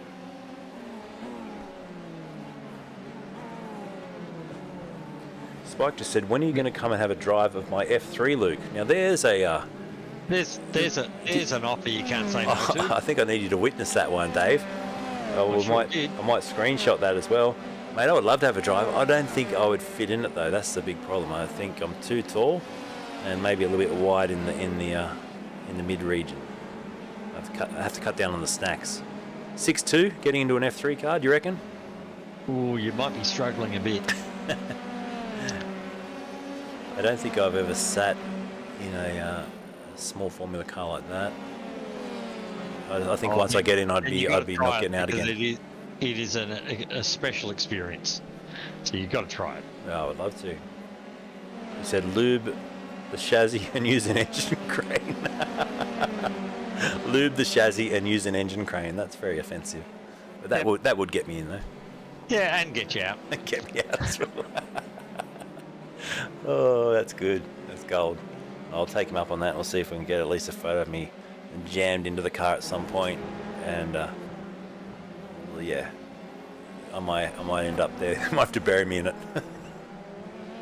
There's more room in them than you think, to be honest. Like, yeah, you can take the seat out and take some padding out. A shoehorn, says Brand Johnson. Thanks everyone. Well, we're looking at some racing here though. Alex Court, P10. David Roberts behind him for Pace Syndicate. We've got a train of cars here, Dave. It's 4 cars in a row, headed up by Harrison for Fast Lane Esports, but they're just holding station. We're only 17 and a half minutes into this 50-minute race, and just coming from a 35-minute sprint race for Silver. It seems such a long way to go as Trevor Leonard makes a nice little move here on Leif Hardy. Now Leonard's one who's just been a quiet achiever tonight. Started back of the grid, has now made up 21 spots into 19th as we've got a spinner in the background. Not sure who that was. Was it Gosley? No, it was a back marker, sending a huge cloud of smoke up into the air. But yeah, how good's Trevor Leonard going for Racecraft Simulations? That's fantastic. Yeah, looking at that hairpin, there's a lot of lines being taken back on that hairpin, and there's another one going wide up into where we saw Rob Bowden go off. That seems to be another little catch point where people are making a mistake. There's a lot of corners on this circuit that seem to invite mistakes. You've got that running wide where Rob Bowden was. You've got the hairpin. You've got those big curves on the entrance to the start-finish line. It's really, really pushing them around here. And still, the field spread, top 15, 24 seconds. And we've got a car under investigation here. That's John Nicola for causing an incident on lap 10 as we follow Trevor Leonard through to start another lap. Now, Jack Maris still only 2.8 seconds off the back of Benny Roberts, so it's not over. So Spike Goddard has sent me a very nice little photo there. I'm not sure if I'm allowed to share that. I'm just going to ask him privately if I can share that one. But very nice little photo indeed. We'll see if we get the go-ahead to share that one of his little toy collection, we'll call it, all lined up in the shed. Gives me the go-ahead. In fact, I've just now logged over to my other account here, so hopefully I don't lose my stream. But yeah, if Spike gives us the go-ahead, we'll show that picture up on the stream. That's a very nice car collection, and hopefully one you'll see me shoehorned into very, very soon.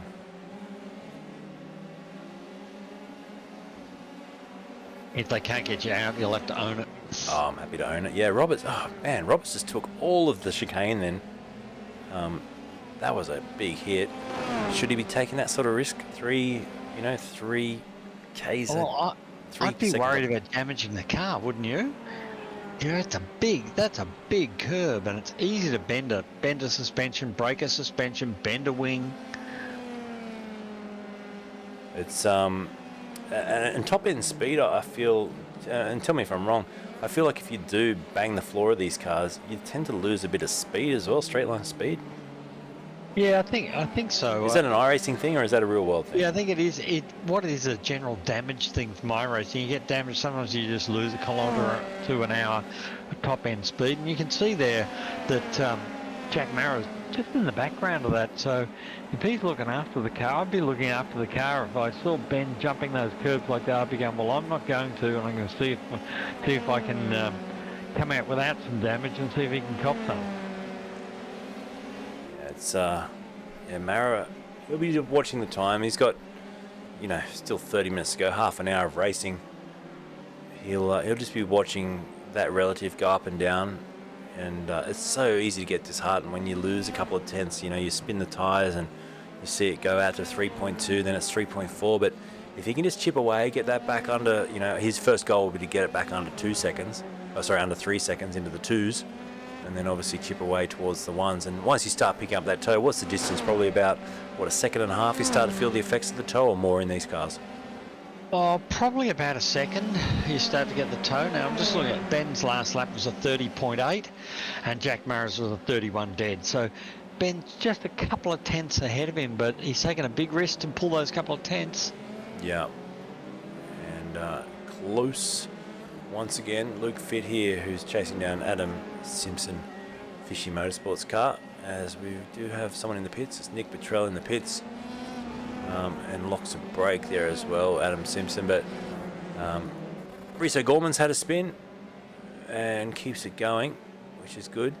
So we get to see a safety car. I've got a new safety car graphic too, and I'm sort of itching to use it, but we don't want a safety car. If we can get through this whole race without a safety car, that would be a good thing. Yeah, it'd be awesome. I'm looking at Chris Weitzel back and forth in his Lick Molly car. Looks fantastic on the road. And he's having a great run tonight. He's up in P4 there chasing Bailey Evans. Yeah, he's been a quite achiever too. It's a new livery for this season. I love the look of it. I always like the look of their last one as well. But yeah, he's particularly good though, doesn't it? Yeah, It looks like a real race car. It does. It was much. There was much more emphasis on the Sentry batteries in the previous liveries. I'm just trying to see if he's got much Sentry batteries on this one. I don't think so. Still mentioned in his team name, but yeah, it looks great, doesn't it? Cool helmet too. It's a Daniel Ricciardo. Whoa, as he almost goes off the circuit. Is that a Danny Rick helmet he's racing there? It does look a bit like one. Similar design. Very cool. All right, I've got permission to show Spike's car collection, so hold your breath. This is what we're going to shoehorn myself into. Oh, don't tell me it's gone away. I knew I should have saved the picture. Let me just flick back over and try and get it again.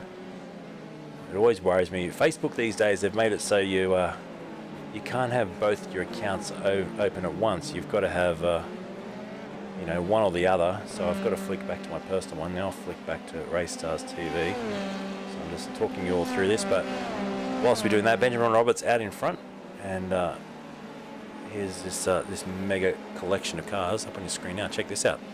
Wouldn't you like to have that in your garage? Oh, that's very cool, isn't it? So we've got an obviously a Formula 4 down the end, an F3 car in the middle, and a genuine Formula 1 car on the end. Very cool. Look how big that F1 car is as well. So what F1 car is that? I'm not picking what that is. That's a 2000, I'm going to guess here, and Spike will go crook on me for getting this wrong, but I'm going to say a 2013 Force India. Ah, it's Force India. Because I'm looking at the Tusk front wing support with the funny little... It's got the doodle nose. You can see the doodle nose there. Yeah, well, I was going to call it something else. I'm glad you jumped in. So yeah, very, very cool front end on that car. So thanks, Spike, for letting us show that, and we might get a photo of me shoehorned into that eventually at some point. It'd be quite funny. What a cool little collection. Very cool. So one of them, unfortunately, doesn't have a motor in it. Can you guess which one? The Force India. Very, very cool. Thanks, Spike. And he says, yeah, 2014, I was 1 year off. He says, first of the hybrid era. Spike had a test in that one. Fantastic opportunity for him, and part of his career of racing overseas. Fantastic. What a experience, and it's always good to hear some stories, and we'll get him on. I reckon we'll get him in the booth one day. I've been saying for a long time we've got to get him here to co-commentate. He's got a little podcast at the moment, which is very cool.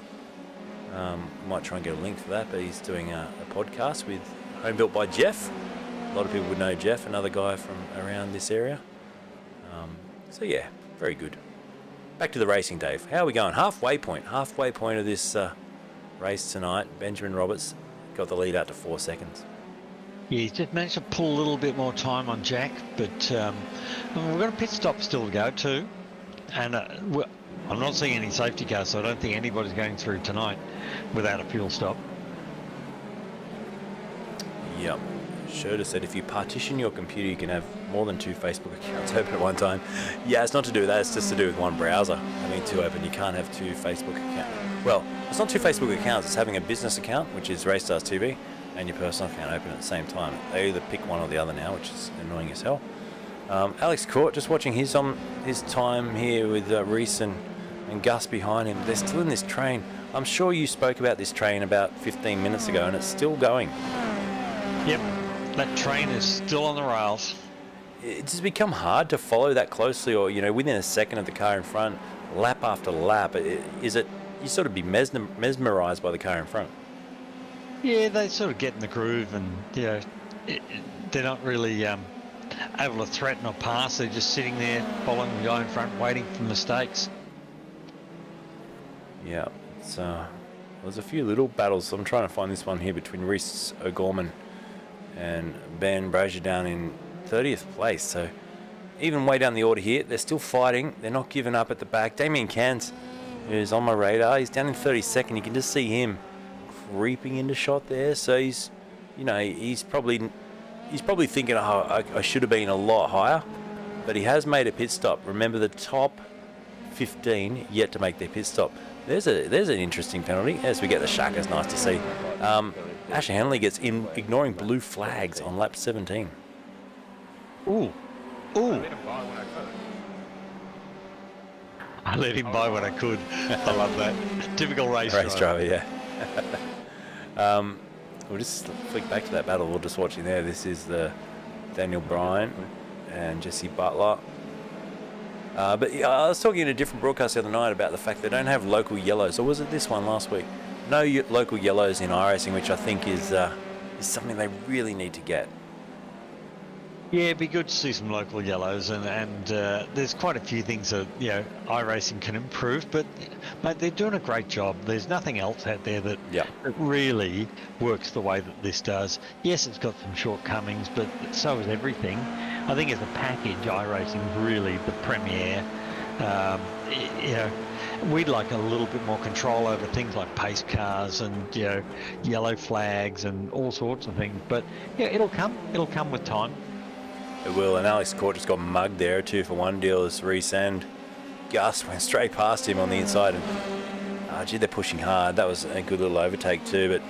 But things will come in time. I think local yellows will be a great one. And it'll just take a few of those opportunistic moves you see where people will send it into a crash zone and make up some good positions. But sometimes it just creates a bigger incident. So I'd love to see it. But we've got manual stewards out there tonight picking up things like blue flags and giving penalties which are deserved. So good job. 1:30.6 for Roberts crossing the line now, 4.7 seconds clear. At what point will Roberts come in the pits? He's at almost half an hour into this event now, 20 minutes to go. Would he be getting close to needing a fuel stop now, or still probably another 5 or 6 minutes to go? I don't really know. I don't have a lot of knowledge of this circuit and how much fuel they're using, but I would think that Ben will now run the thing down as low as he can go, make as short a pit stop as he can, because he'll take on as little fuel as he can and get himself to the finish. He's been caught out before, hasn't he, Roberts, on a safety car? So he's once bitten, twice shy. He won't be jumping in too early tonight. No, I don't think so. Going back to what you're talking about iRacing too, is another thing that's due before the end of this year is rain, and that's sort of something I'm not really looking forward to. I think there's too much work to be done to get the tyre model and the grip feeling right before you introduce rain. We've seen how slippery it is in the dry a lot of the time, but hopefully maybe the rain will come as a part of the package that fixes the dry as well. So to get the rain right will teach them a lot of things about how the tyre could maybe be behaving better in the dry. So be interesting to see. There's a lot of cool things ahead. I think rain too will come into its own in the 12-hour races or the 24-hour races, the long endurance races. I think it'll be a fad when it comes out straight away, as Roberts does come in the pits now from the lead of the race. I think rain will be a fad at the start, every race we're going to see rain. It's just going to be rain, rain. But that will wear off pretty quickly. Where it will come into those longer races, that Bathurst 1000, if you can have, half an hour of unpredicted rain somewhere in that event, that will really spice things up. That's what I'm looking forward to. I'm not looking forward to Rucois just throwing me a Matigi where I can't see a thing because it's rainy and foggy, which he will do. But yeah, those longer races will be yours. He will. I think Bailey Evans jumped in the pits right behind Ben then, so they've both pitted, which has left Jack Mara out in front at the moment. And Roberts fed out into some clear air too, which is notable. Even though he's got, is that Anspach behind him who hasn't stopped yet, giving a little bit of a hurry up. But yeah, Roberts has got a big buffer now. It's about 4 seconds between himself and Rogers.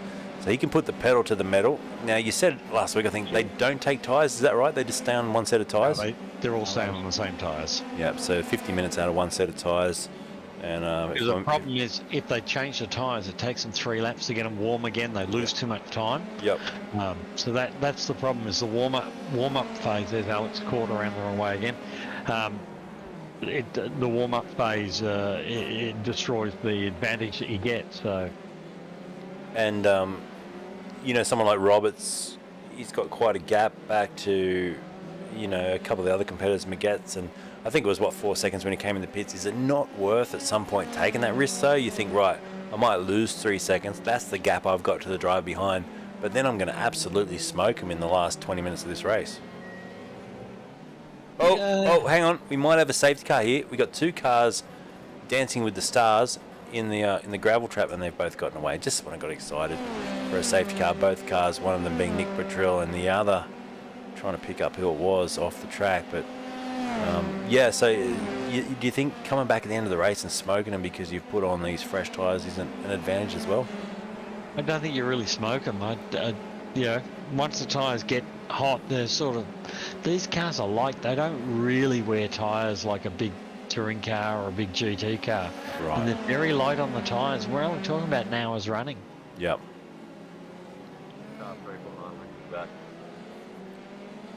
That's Jesse Butler limping back. He was really well up the front in the top 3 or 4, so... They're just trying to pick him up on the screen. There he is now. So 29. Yeah, bent front wing, bent yep. of the front wing. Yeah, that's no good, so he'll have to get that fixed. It doesn't look... badly bent? Yeah. Has he made a pit stop yet, Luke? I don't think he has he? Well, according to my... Yeah, just the one pit stop for him, so... Oh, so he has made a pit stop. I thought he hadn't made a pit stop. If he hadn't made a pit stop, it wouldn't be that big an issue because he'll be able to take fuel at the same time. But now here's interesting because Jack Mara's right behind him, isn't he?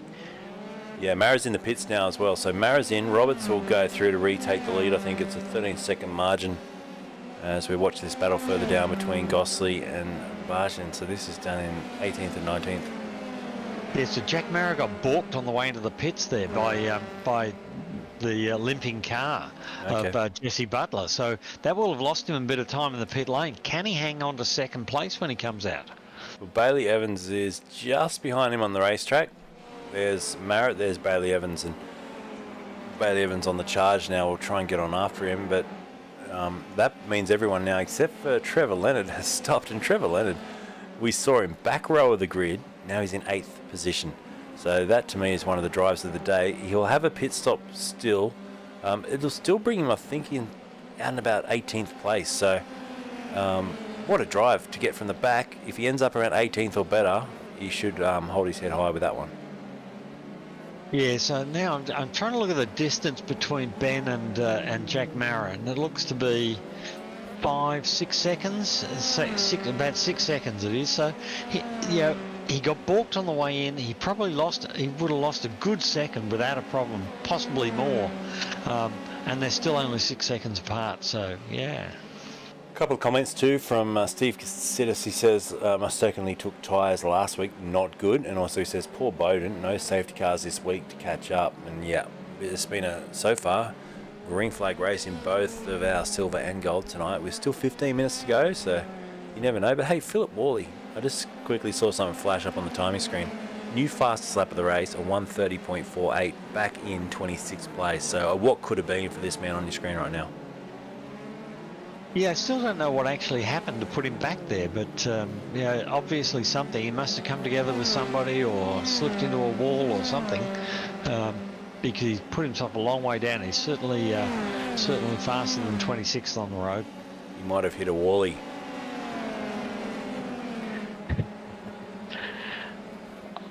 I have no answer to that. Well, Robert's out in front, the number one on the car, and this will be a good drive. I mean, he set the bar from the first corner, didn't he? He wasn't going to hang around in P3 or 4, that second row of the grid. He went from the get-go to try and get to the front.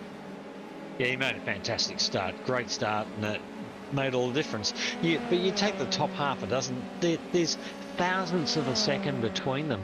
They're all as fast as each other. It's not about the speed they are. It's about the racecraft, the driving, how they can retain their concentration and the consistency that they can lap at. That's really what makes the difference, because any of the first 20 guys are fast enough to win. I'm wondering if my brain's already gone away, but Wally was on pole, wasn't he? Yes, he was. I wonder if Wally and Bailey Evans were on the. It was that and Josh Pitt. Yeah, I wonder if that jump start is what caused the incident at the start of the race. Maybe he had to go and do a stop-go or a drive-through penalty. That could have been it. Because he definitely moved right at the start. He definitely jumped half a metre forward. Then he stopped the car. Now, generally iRacing and anything in the digital world, they're going to catch you out. You can't get away with that. And I reckon he may have got penalised with a drive-through penalty. I'm looking at his lap times in the race, and the first 3 laps he didn't record a lap time officially with iRacing, and then the 4th lap was a 2 minutes 24. So that says to me he copped a penalty. Yep. And it would have been a jump start too. So, that such a good qualifying effort, and all of a sudden that's all undone. Easy to do though. You don't have your foot on the brake, you grab first gear and it jumps forward. I had a terrible habit for a long time on going when the red came on instead of when it went off. Yeah. And you just can't. Sometimes it's a pretty tense point in the race, and it's easy to make a mistake. So 38 minutes in now, 12 to go. We're looking at Gus here, putting some good laps in. Very dark plain livery on his car, so we can find him some sponsors. 37. And behind him, you've got Reese Simrig's DPR Black chasing him down. So some little battles, little pockets of battles as Roberts does another 131, just ticking the laps away as Benny at the front. Still maintaining that gap.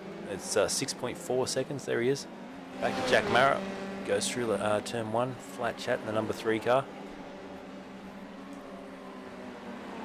And we haven't mentioned is James Glasspool there in 5th place, having a good little run. He's on the back of Chris Weitzel's, giving him a bit of a tough time, and he's had a very quiet and gentle run. He started 8th on the road, and he's now sitting in 5th. So he's had a good, clean run, and that's it's good to see. Yeah, he's a few safety cars this week. He's a good racer, James. We've been watching him for years now in different sim categories and classes, and this is what he really hones his skills with, this open sort of wheeler. And I've seen him in Porsche Cup, and I've seen him in a few other things too, but he's driving well. And I just heard a spin there. I thought a car was off, but yeah, look, he's doing a top 5 drive tonight with Chris, like I say, Chris Weisel in the Pulse Racing Team car. Any of these two could also find themselves on the podium if there's an incident. Trez Gosley goes off the track now as well. It's not too late for a safety car, Dave. We could still get one. Don't wish for it.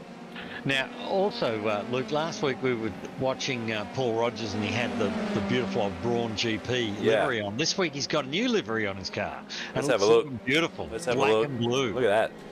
So we gave him a bit of a tune-up about it, and he's come back with a ripper livery. Look at that. He's got the sponsors for the series on the car as well, which is part of he's got the nice Australian flag there on the barge board, and yeah, that looks great. So good job, Paul. He's another driver, races karts in the real world out here tonight. P6 in the premier class of this F3A series, and driving out of his skin. And what is he? 18 seconds off the lead of the race. That's maybe a little overinflated here, because Roberts has just driven a crazy speed at the front, consistent speed at the front. Copy number 9. But yeah, great drive by him. We've got Simpson off the track. Simpson in trouble. Yeah, so I just wanted to point out that livery because he made an effort and it's great to see. Whoop, Gosley off too. Gosley again. Gosley again. Go through there. So a couple of little mistakes creeping in as we hit under 10 minutes to go, just on 9 minutes to go. I just saw Rob Bowden's name flash up. Now there to me is one of the reasons I really like this guy. I've got a lot of time for, when we speak highly of Rob, is because, I've seen him do so many races like this where he's been up the front and done well. Other races he's had an incident and he's still stayed in there. And what I'm trying to say is he doesn't give up, this guy. He could have easily walked away 20 laps ago and said, I've had enough of this for tonight, race over. But he's still fighting back. He's back into 31st. He'll probably still sneaking his way into the top 30 as we've got crashes in the background. This is one of the kittens' car. Darren Fay there, and looks like he's looking for a tow by the looks of it. Okay, he's up against the fence there. Yes, you can tow from there. Permission to tow, so he's out of here as well. He's been given permission to tow, so he's towed. That'll put him back further. So he's a long way back. He's already a lap down. Gap's just under 6 seconds for the first time in a while. As we count down the laps, Barnes off the track too. Chris Barnes, where's he gone? Way out in the gravel trap for Tanked SRT. But once again... Tanked are having a bit of a wayward night tonight, aren't they? They've tanked it, and I tell you, the runoff areas here, obviously a well-designed circuit because, oh no, Jimmy's off as well. But they don't tend to hit too much when they do go off the track. No, there seems to be room for them to make a mistake, go off the road, but not clobber a wall, which is good. Yeah, James has just dropped back to P6. Roger's now up into the top 5 in the 26 car with the new livery, so top 5 finish in the new shines will be a good result for him, and still 18 seconds off the lead. Another little battle is this one still between Alex Court. We do have access to Alex webcams. Head over there now and have a quick look at Alex, and hopefully the camera doesn't die this time for us, but there he is. So he's just concentrating, watching the mirrors. He's got Reese behind him, then Gus, then Dave Roberts, then Will Ryan. A little queue of cars, all pretty evenly spread though. Probably got, there's about a second between them once you get past Reese McGetts, who's right now on his right on his gearbox. Jack Mara's pulled in another nearly half a second on Ben Roberts that lap. I'm just wondering what's going on here because Jack's flying. Let's have a look at the fuel numbers. That might be an indication of why Roberts might be slowing down a little bit here. So we'll just have a look at the pit stop time is probably the key. There it is up on your screen now. 5.2 for Roberts. So more time than the other stationary would indicate more fuel. So it can't be fuel related. So that's gone out the window. What else could it be? I think maybe Benny's just stroking it, using, you don't have to win. The distance you win by doesn't make any difference. So maybe he's saying, well, I've got 10 minutes to go. I'm just going to back it off a little bit and just cruise. So you can see there, 5.2 is the time Roberts is stationary in the pits. Ben's last lap was a 31.4. And Jack Mara's last lap was a 31.1. So there you go. As was Bailey Evans, a 31.1 as well. And then you put their best lap times alongside that, and look who's way down the bottom with a 30.4. A tenth quicker than the race leader. We've got a car on the pit straight here. Now he's round the wrong way. He's just waiting for some clear road. So safety car, boards and flags. So there we go.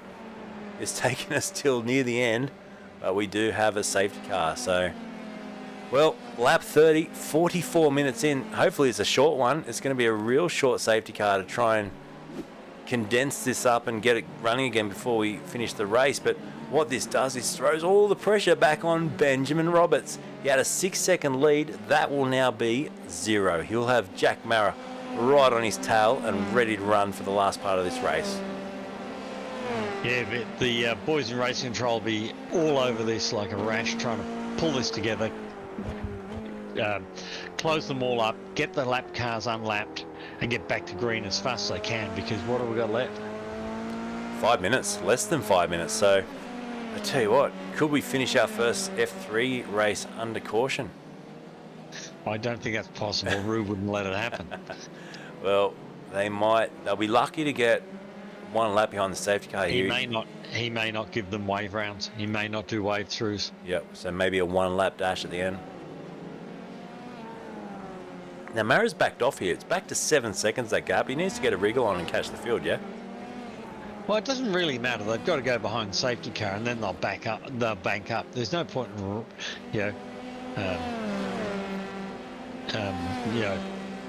driving stupid to catch the field, because the pace car, the safety car will eventually. Now, Carnival 1 pull up behind the safety car. You see Rue Coister there directing. Yeah, so they're letting all the cars that are lapped, which are going past now, and then Ben will pull up behind the safety car. Unless you are right now behind the safety car, which Carnival 1 has pulled up behind, so you're in the correct order. You're in the correct order. Yeah, so what happens is the safety cars come out there, and it's driven out at speed, but the guys who are a lap in between the leader and the safety car have been allowed to overtake the safety car to go around and join the back of the field. Righto, so I'm sitting on the edge of my seat now because we're going to get a 1 lap dash here, if I'm not mistaken. I think by the time they get back to the start-finish line, we'll have probably only a minute to go. We're 47 minutes in now. They're slow. They're doing 69, 70 kilometres per hour behind the safety car here, and the field bunching up. They're trying to bunch up the field, and then you'll hear Rue say that going green this lap, and then he'll hand the leader control of the race, and the safety car will disappear into pit lane. Sure, saying, don't they have to be out of safety car conditions to win? Nope, races can finish under caution and the winner will be declared the winner. We don't want to see that though. I'm really hoping this does go green for 1 lap dash. Safety car is coming in this lap. There you go. Rue Coister safety car in this lap. We're now looking at the timer. 47.40. Worley wants him up behind the pace car. You can hear him getting quite angsty there. So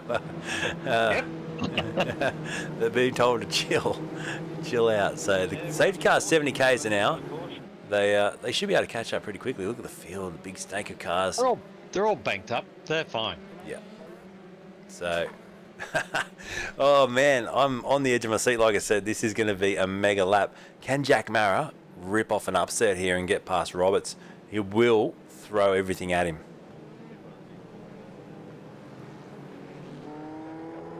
So safety car coming in. The safety car doesn't have a lot of time to sneak away from the field here. It's just raced off into the distance now. They've got to come down here. The safety car will get into pit lane. Once it's in pit lane, Ben will have control of the race, and he's ready to go whenever he wants to go. Right, so I think he'll go early. Yeah, Roberts holding up the field here, getting set for a start, and that was the safety car coming to the pits. You can hear that noise. Let's get set to go racing. I'm predicting this is going to be fireworks. Here we go. Roberts holds them right back to the last moment, and now he goes. Back to green. Roberts leads us away. 1 lap dash here. 49 minutes on the clock for this round number 3 of season number 12 F3A, and Roberts with the perfect restart gets out in front. Mara's got to try go with him here. Wazell in behind Evans, wants a podium as well. Chris Wazell. We got a car off. The Anspatch I think has gone off into the weeds. He comes back on. Needs to be careful with the rejoin, but Evans under pressure from Wazell. He can smell a podium. Wazell goes the long way around the outside. He parks it on the inside. No way getting through there. Good driving. Oh, there's a little bit of tussle in the back. Some tank cars and rub on wheels in the background. It's chaotic. There's cars everywhere trying to just get this last lap gain, but Roberts still out in front. Goes a little bit deep on entry. The gap 0.3 of a second. Mara chasing him down. Bailey Evans still under pressure from Wazell. Surely Chris will throw a move on before the end of this race. Here he goes once again. Evans sweeps across his nose and holds on to P3 for now. We are halfway, in fact we're 3/4 of the way through this final lap. Roberts looking pretty comfortable. The checker flag will drop. The time has expired, and well, Roberts has got a 0.7 of a second gap now. That is looking good for him. Yeah, Ben's getting better and better every time. And there's a dive in the background. There was a dive in the background. I think he's got through on Whitesell. Bailey Evans still holds on to third, just to the line, nothing in it. Evans gets it by just over a tenth of a second, but Jack Marrick did get second in the end. Bailey Evans third. What a win for Benjamin Roberts. So to bring it home on the top step with all that last lap pressure, and Banks has gone off on the last lap too. He rejoins, but comes 15th in the end. But put your hands together for this bloke, Ben Roberts. He survives again. Well done.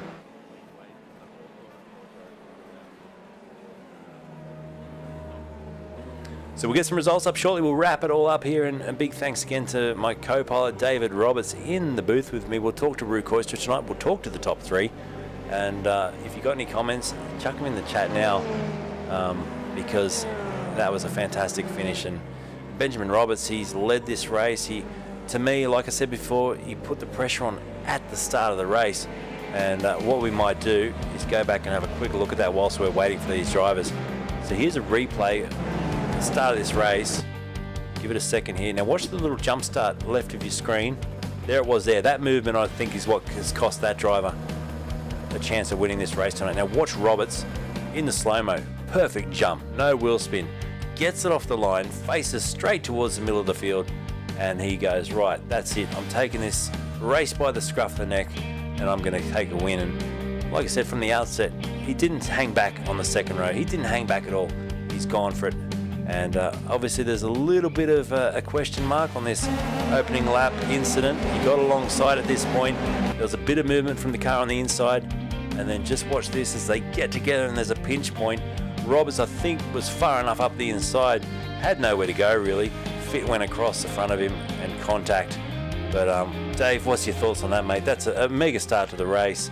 And I don't think that was really anybody's fault. I think Josh was trying to close the door, and he was just a little bit late. Ben had his foot in there, and I think he'd earned the right to a little bit of road. A day late and a dollar short, Martin Brundle would say. Yeah, but Josh wasn't doing anything wrong. He was trying to get that get across to the apex, hold that corner. He was hoping he was going to force Ben to lift, but Ben doesn't lift. Ben doesn't lift. Right, well, hopefully they're going to join us soon. In the meantime, we'll see if we can't get some results up on the screen for the race tonight. And thanks to iRacing, here are the results. And it's a Benjamin Roberts win there by 0.6 of a second over Jack Marriott and Bailey Evans as they join us now in the booth. Congratulations, and a bit of pressure at the end there, Benny, but you've come home with a fantastic win. Well done. Yeah, thanks, Luke. 100% did not expect that. I didn't have to pace in pre-quali. I've got a bit of a fever and cold or something, so I was just trying to survive this race, and then that's why I just sort of backed off a few tenths towards the end. I just wanted to save. Well, mate, great drive. And what did you think when that safety came out with 5 minutes to go? Did you think, oh man, all the hard work for nothing? I think my temperature spiked. No, well done tonight. And Jack, man, fantastic racing. Good to see you on the podium again. Talk us through your race. Yeah, mate. Well, good to see you too, mate. Kind of same as Benny, to be honest. Didn't really expect a lot from this week. Not enough practice, not enough speed in pre-quali. But today night, I'll take a P2 there. That'll do quite nicely. Yeah, well, good driving, and obviously good to see you representing the team and up there again. What could have been another lap or two. He's a hard one to get past, Benny Roberts. Very. Well done, mate. Bailey Evans, P3 as well. One of the Simmerix cars to finish up the top. The other guys had a bit of bad luck tonight, mate. Good job flying the flag. Well raced. Yeah, thanks, mate. Yeah, it was a bit boring until the last 5 minutes. It gets the heart rate going. That's all right. And what do you think of this circuit? Are you pretty new to this one? Yeah, well, this is... I bought the track before the start of the season, so this is my first time ever racing it. I put in a bit of time, and it seemed to have paid off. Well, great job tonight. And Dave, anything you want to add with the top three before we go to some thank yous and then throw it over to Rue? No, not really. It's nice to see everybody in a new track where it sort of levels the playing field. And, as always, the cream's risen to the top. Yeah, well done again to our top three. Let's do some thank yous for sponsors or any family and friends watching. So starting with Benjamin Roberts for Machine Cult Mini Muscle Cars. Yeah, like you said, Luke, thanks to Machine Cult, Mini Muscle Cars, Dream Simulation, yourself, obviously, for putting this on, you guys at FRG for organising this, and everyone who watches this every week. Great drive, mate. P2, Jack Mara, who would you like to thank, Jack? Yeah, just quickly, this week we got the New Zealand Red Cross on our cars. Obviously last week there's been a bit of a cyclone tear up the country, and there's a few people that are struggling a bit and had their homes and things washed away, so that's not so good. So we're just raising a bit of awareness for that. And again, thanks to the guys at the Formula Racing Group for putting on a mean show. Love racing every week. That's the one thing I look forward to every week. It's awesome. Yeah, fantastic, mate. You see the New Zealand Red Cross on the wing and on the sides of the car, and we can't forget the snack of tangies, mate. Oh, mate, no, of course. What am I doing? Yeah, less presents on the car this week, but certainly no less presents in my stomach. Fantastic. Well done tonight, P2. And then Bailey Evans, P3 for Simrigs. Who would you like to thank, mate? Thanks to you, Luke, for the good broadcast, good watch back every week. Thanks to Race Control, Roo, and everyone. It's a bit less hectic than last week, which is great. And then to the team sponsors, simrigs.com, South Wales Lift and Hoist, Ben Max Mechanical, Phoenix Smokers, and NP Designs. Great job. Your podium tonight, Benjamin Roberts with the win, Jack Mara, P2, Bailey Evans, your top three. Thanks, guys, for coming in for a chat. All right, Roo, we'll throw it to you because I forgot to do this last week. How are you tonight, mate? Exciting end to the race there. I bet there will be a few nerves in race control with how close that got to finishing under yellow. Never done that before. That was amazing, actually. Like, hats off to everyone, like silver and gold, for finishing almost completely without a safety car. Yep. And great finish for Loretti and Konitska in silver. That was like to the wire the whole time, and we love silver at the moment. Like, how good is silver at the moment? Silver's leading the way. But great race, Pearl. Darren Fay, he was in the chat in Discord. We almost put the steward's curse on him, so we're not sure. He had a little of an incident at the end, and we think we got away with the steward's curse. But in all, that was an amazing race. That was clean, fun, and we're very happy. Good job, mate. Now we've got the competitions and sponsors to quickly thank. VRS competition again this season with us, $99. Tonight's code word, champagne. Champagne, as you call it in the English language. Yes, so we're happy for everyone to come across VRS. Please get them in.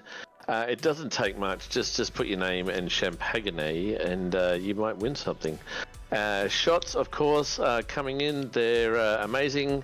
Racekraft, as always. Racekraft are the backbone supporting this whole series, so check them out. And lovely stickers. Yep, there's your code for lovely stickers too, 10% off. F3A, lovely. So lovely. Yeah, fantastic. And Roo, next week we're off to Rudskogen.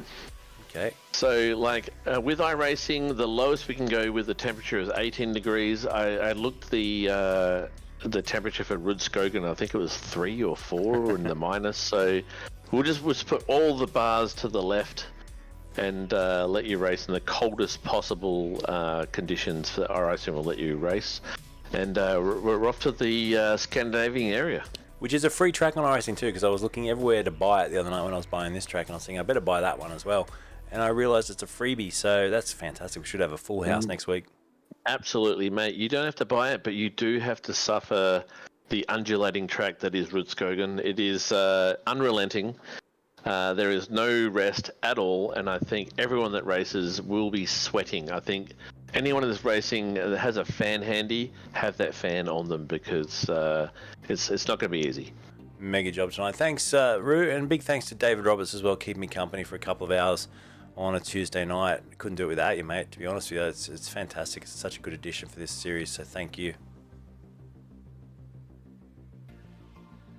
Is he still here? Yeah, I'm still here. Sorry, you're going to have to do it without me next week, Luke. I'm not here. No! Yes. But I should be back the week after. Okay. Right, we'll see if we can get some other people to come in and chat with me. So maybe Spike needs to come and stand in for me. Maybe we'll try and do that. So big thanks to all the sponsors. Thanks, Dave in the comm booth, Rue and everyone in Race Control, and thanks to our top 3 for hanging around for a quick chat. We'll do it all again next week, and looking forward to it. Thanks, everyone, and good night. Thank Good night, you. all. Cheers. Right.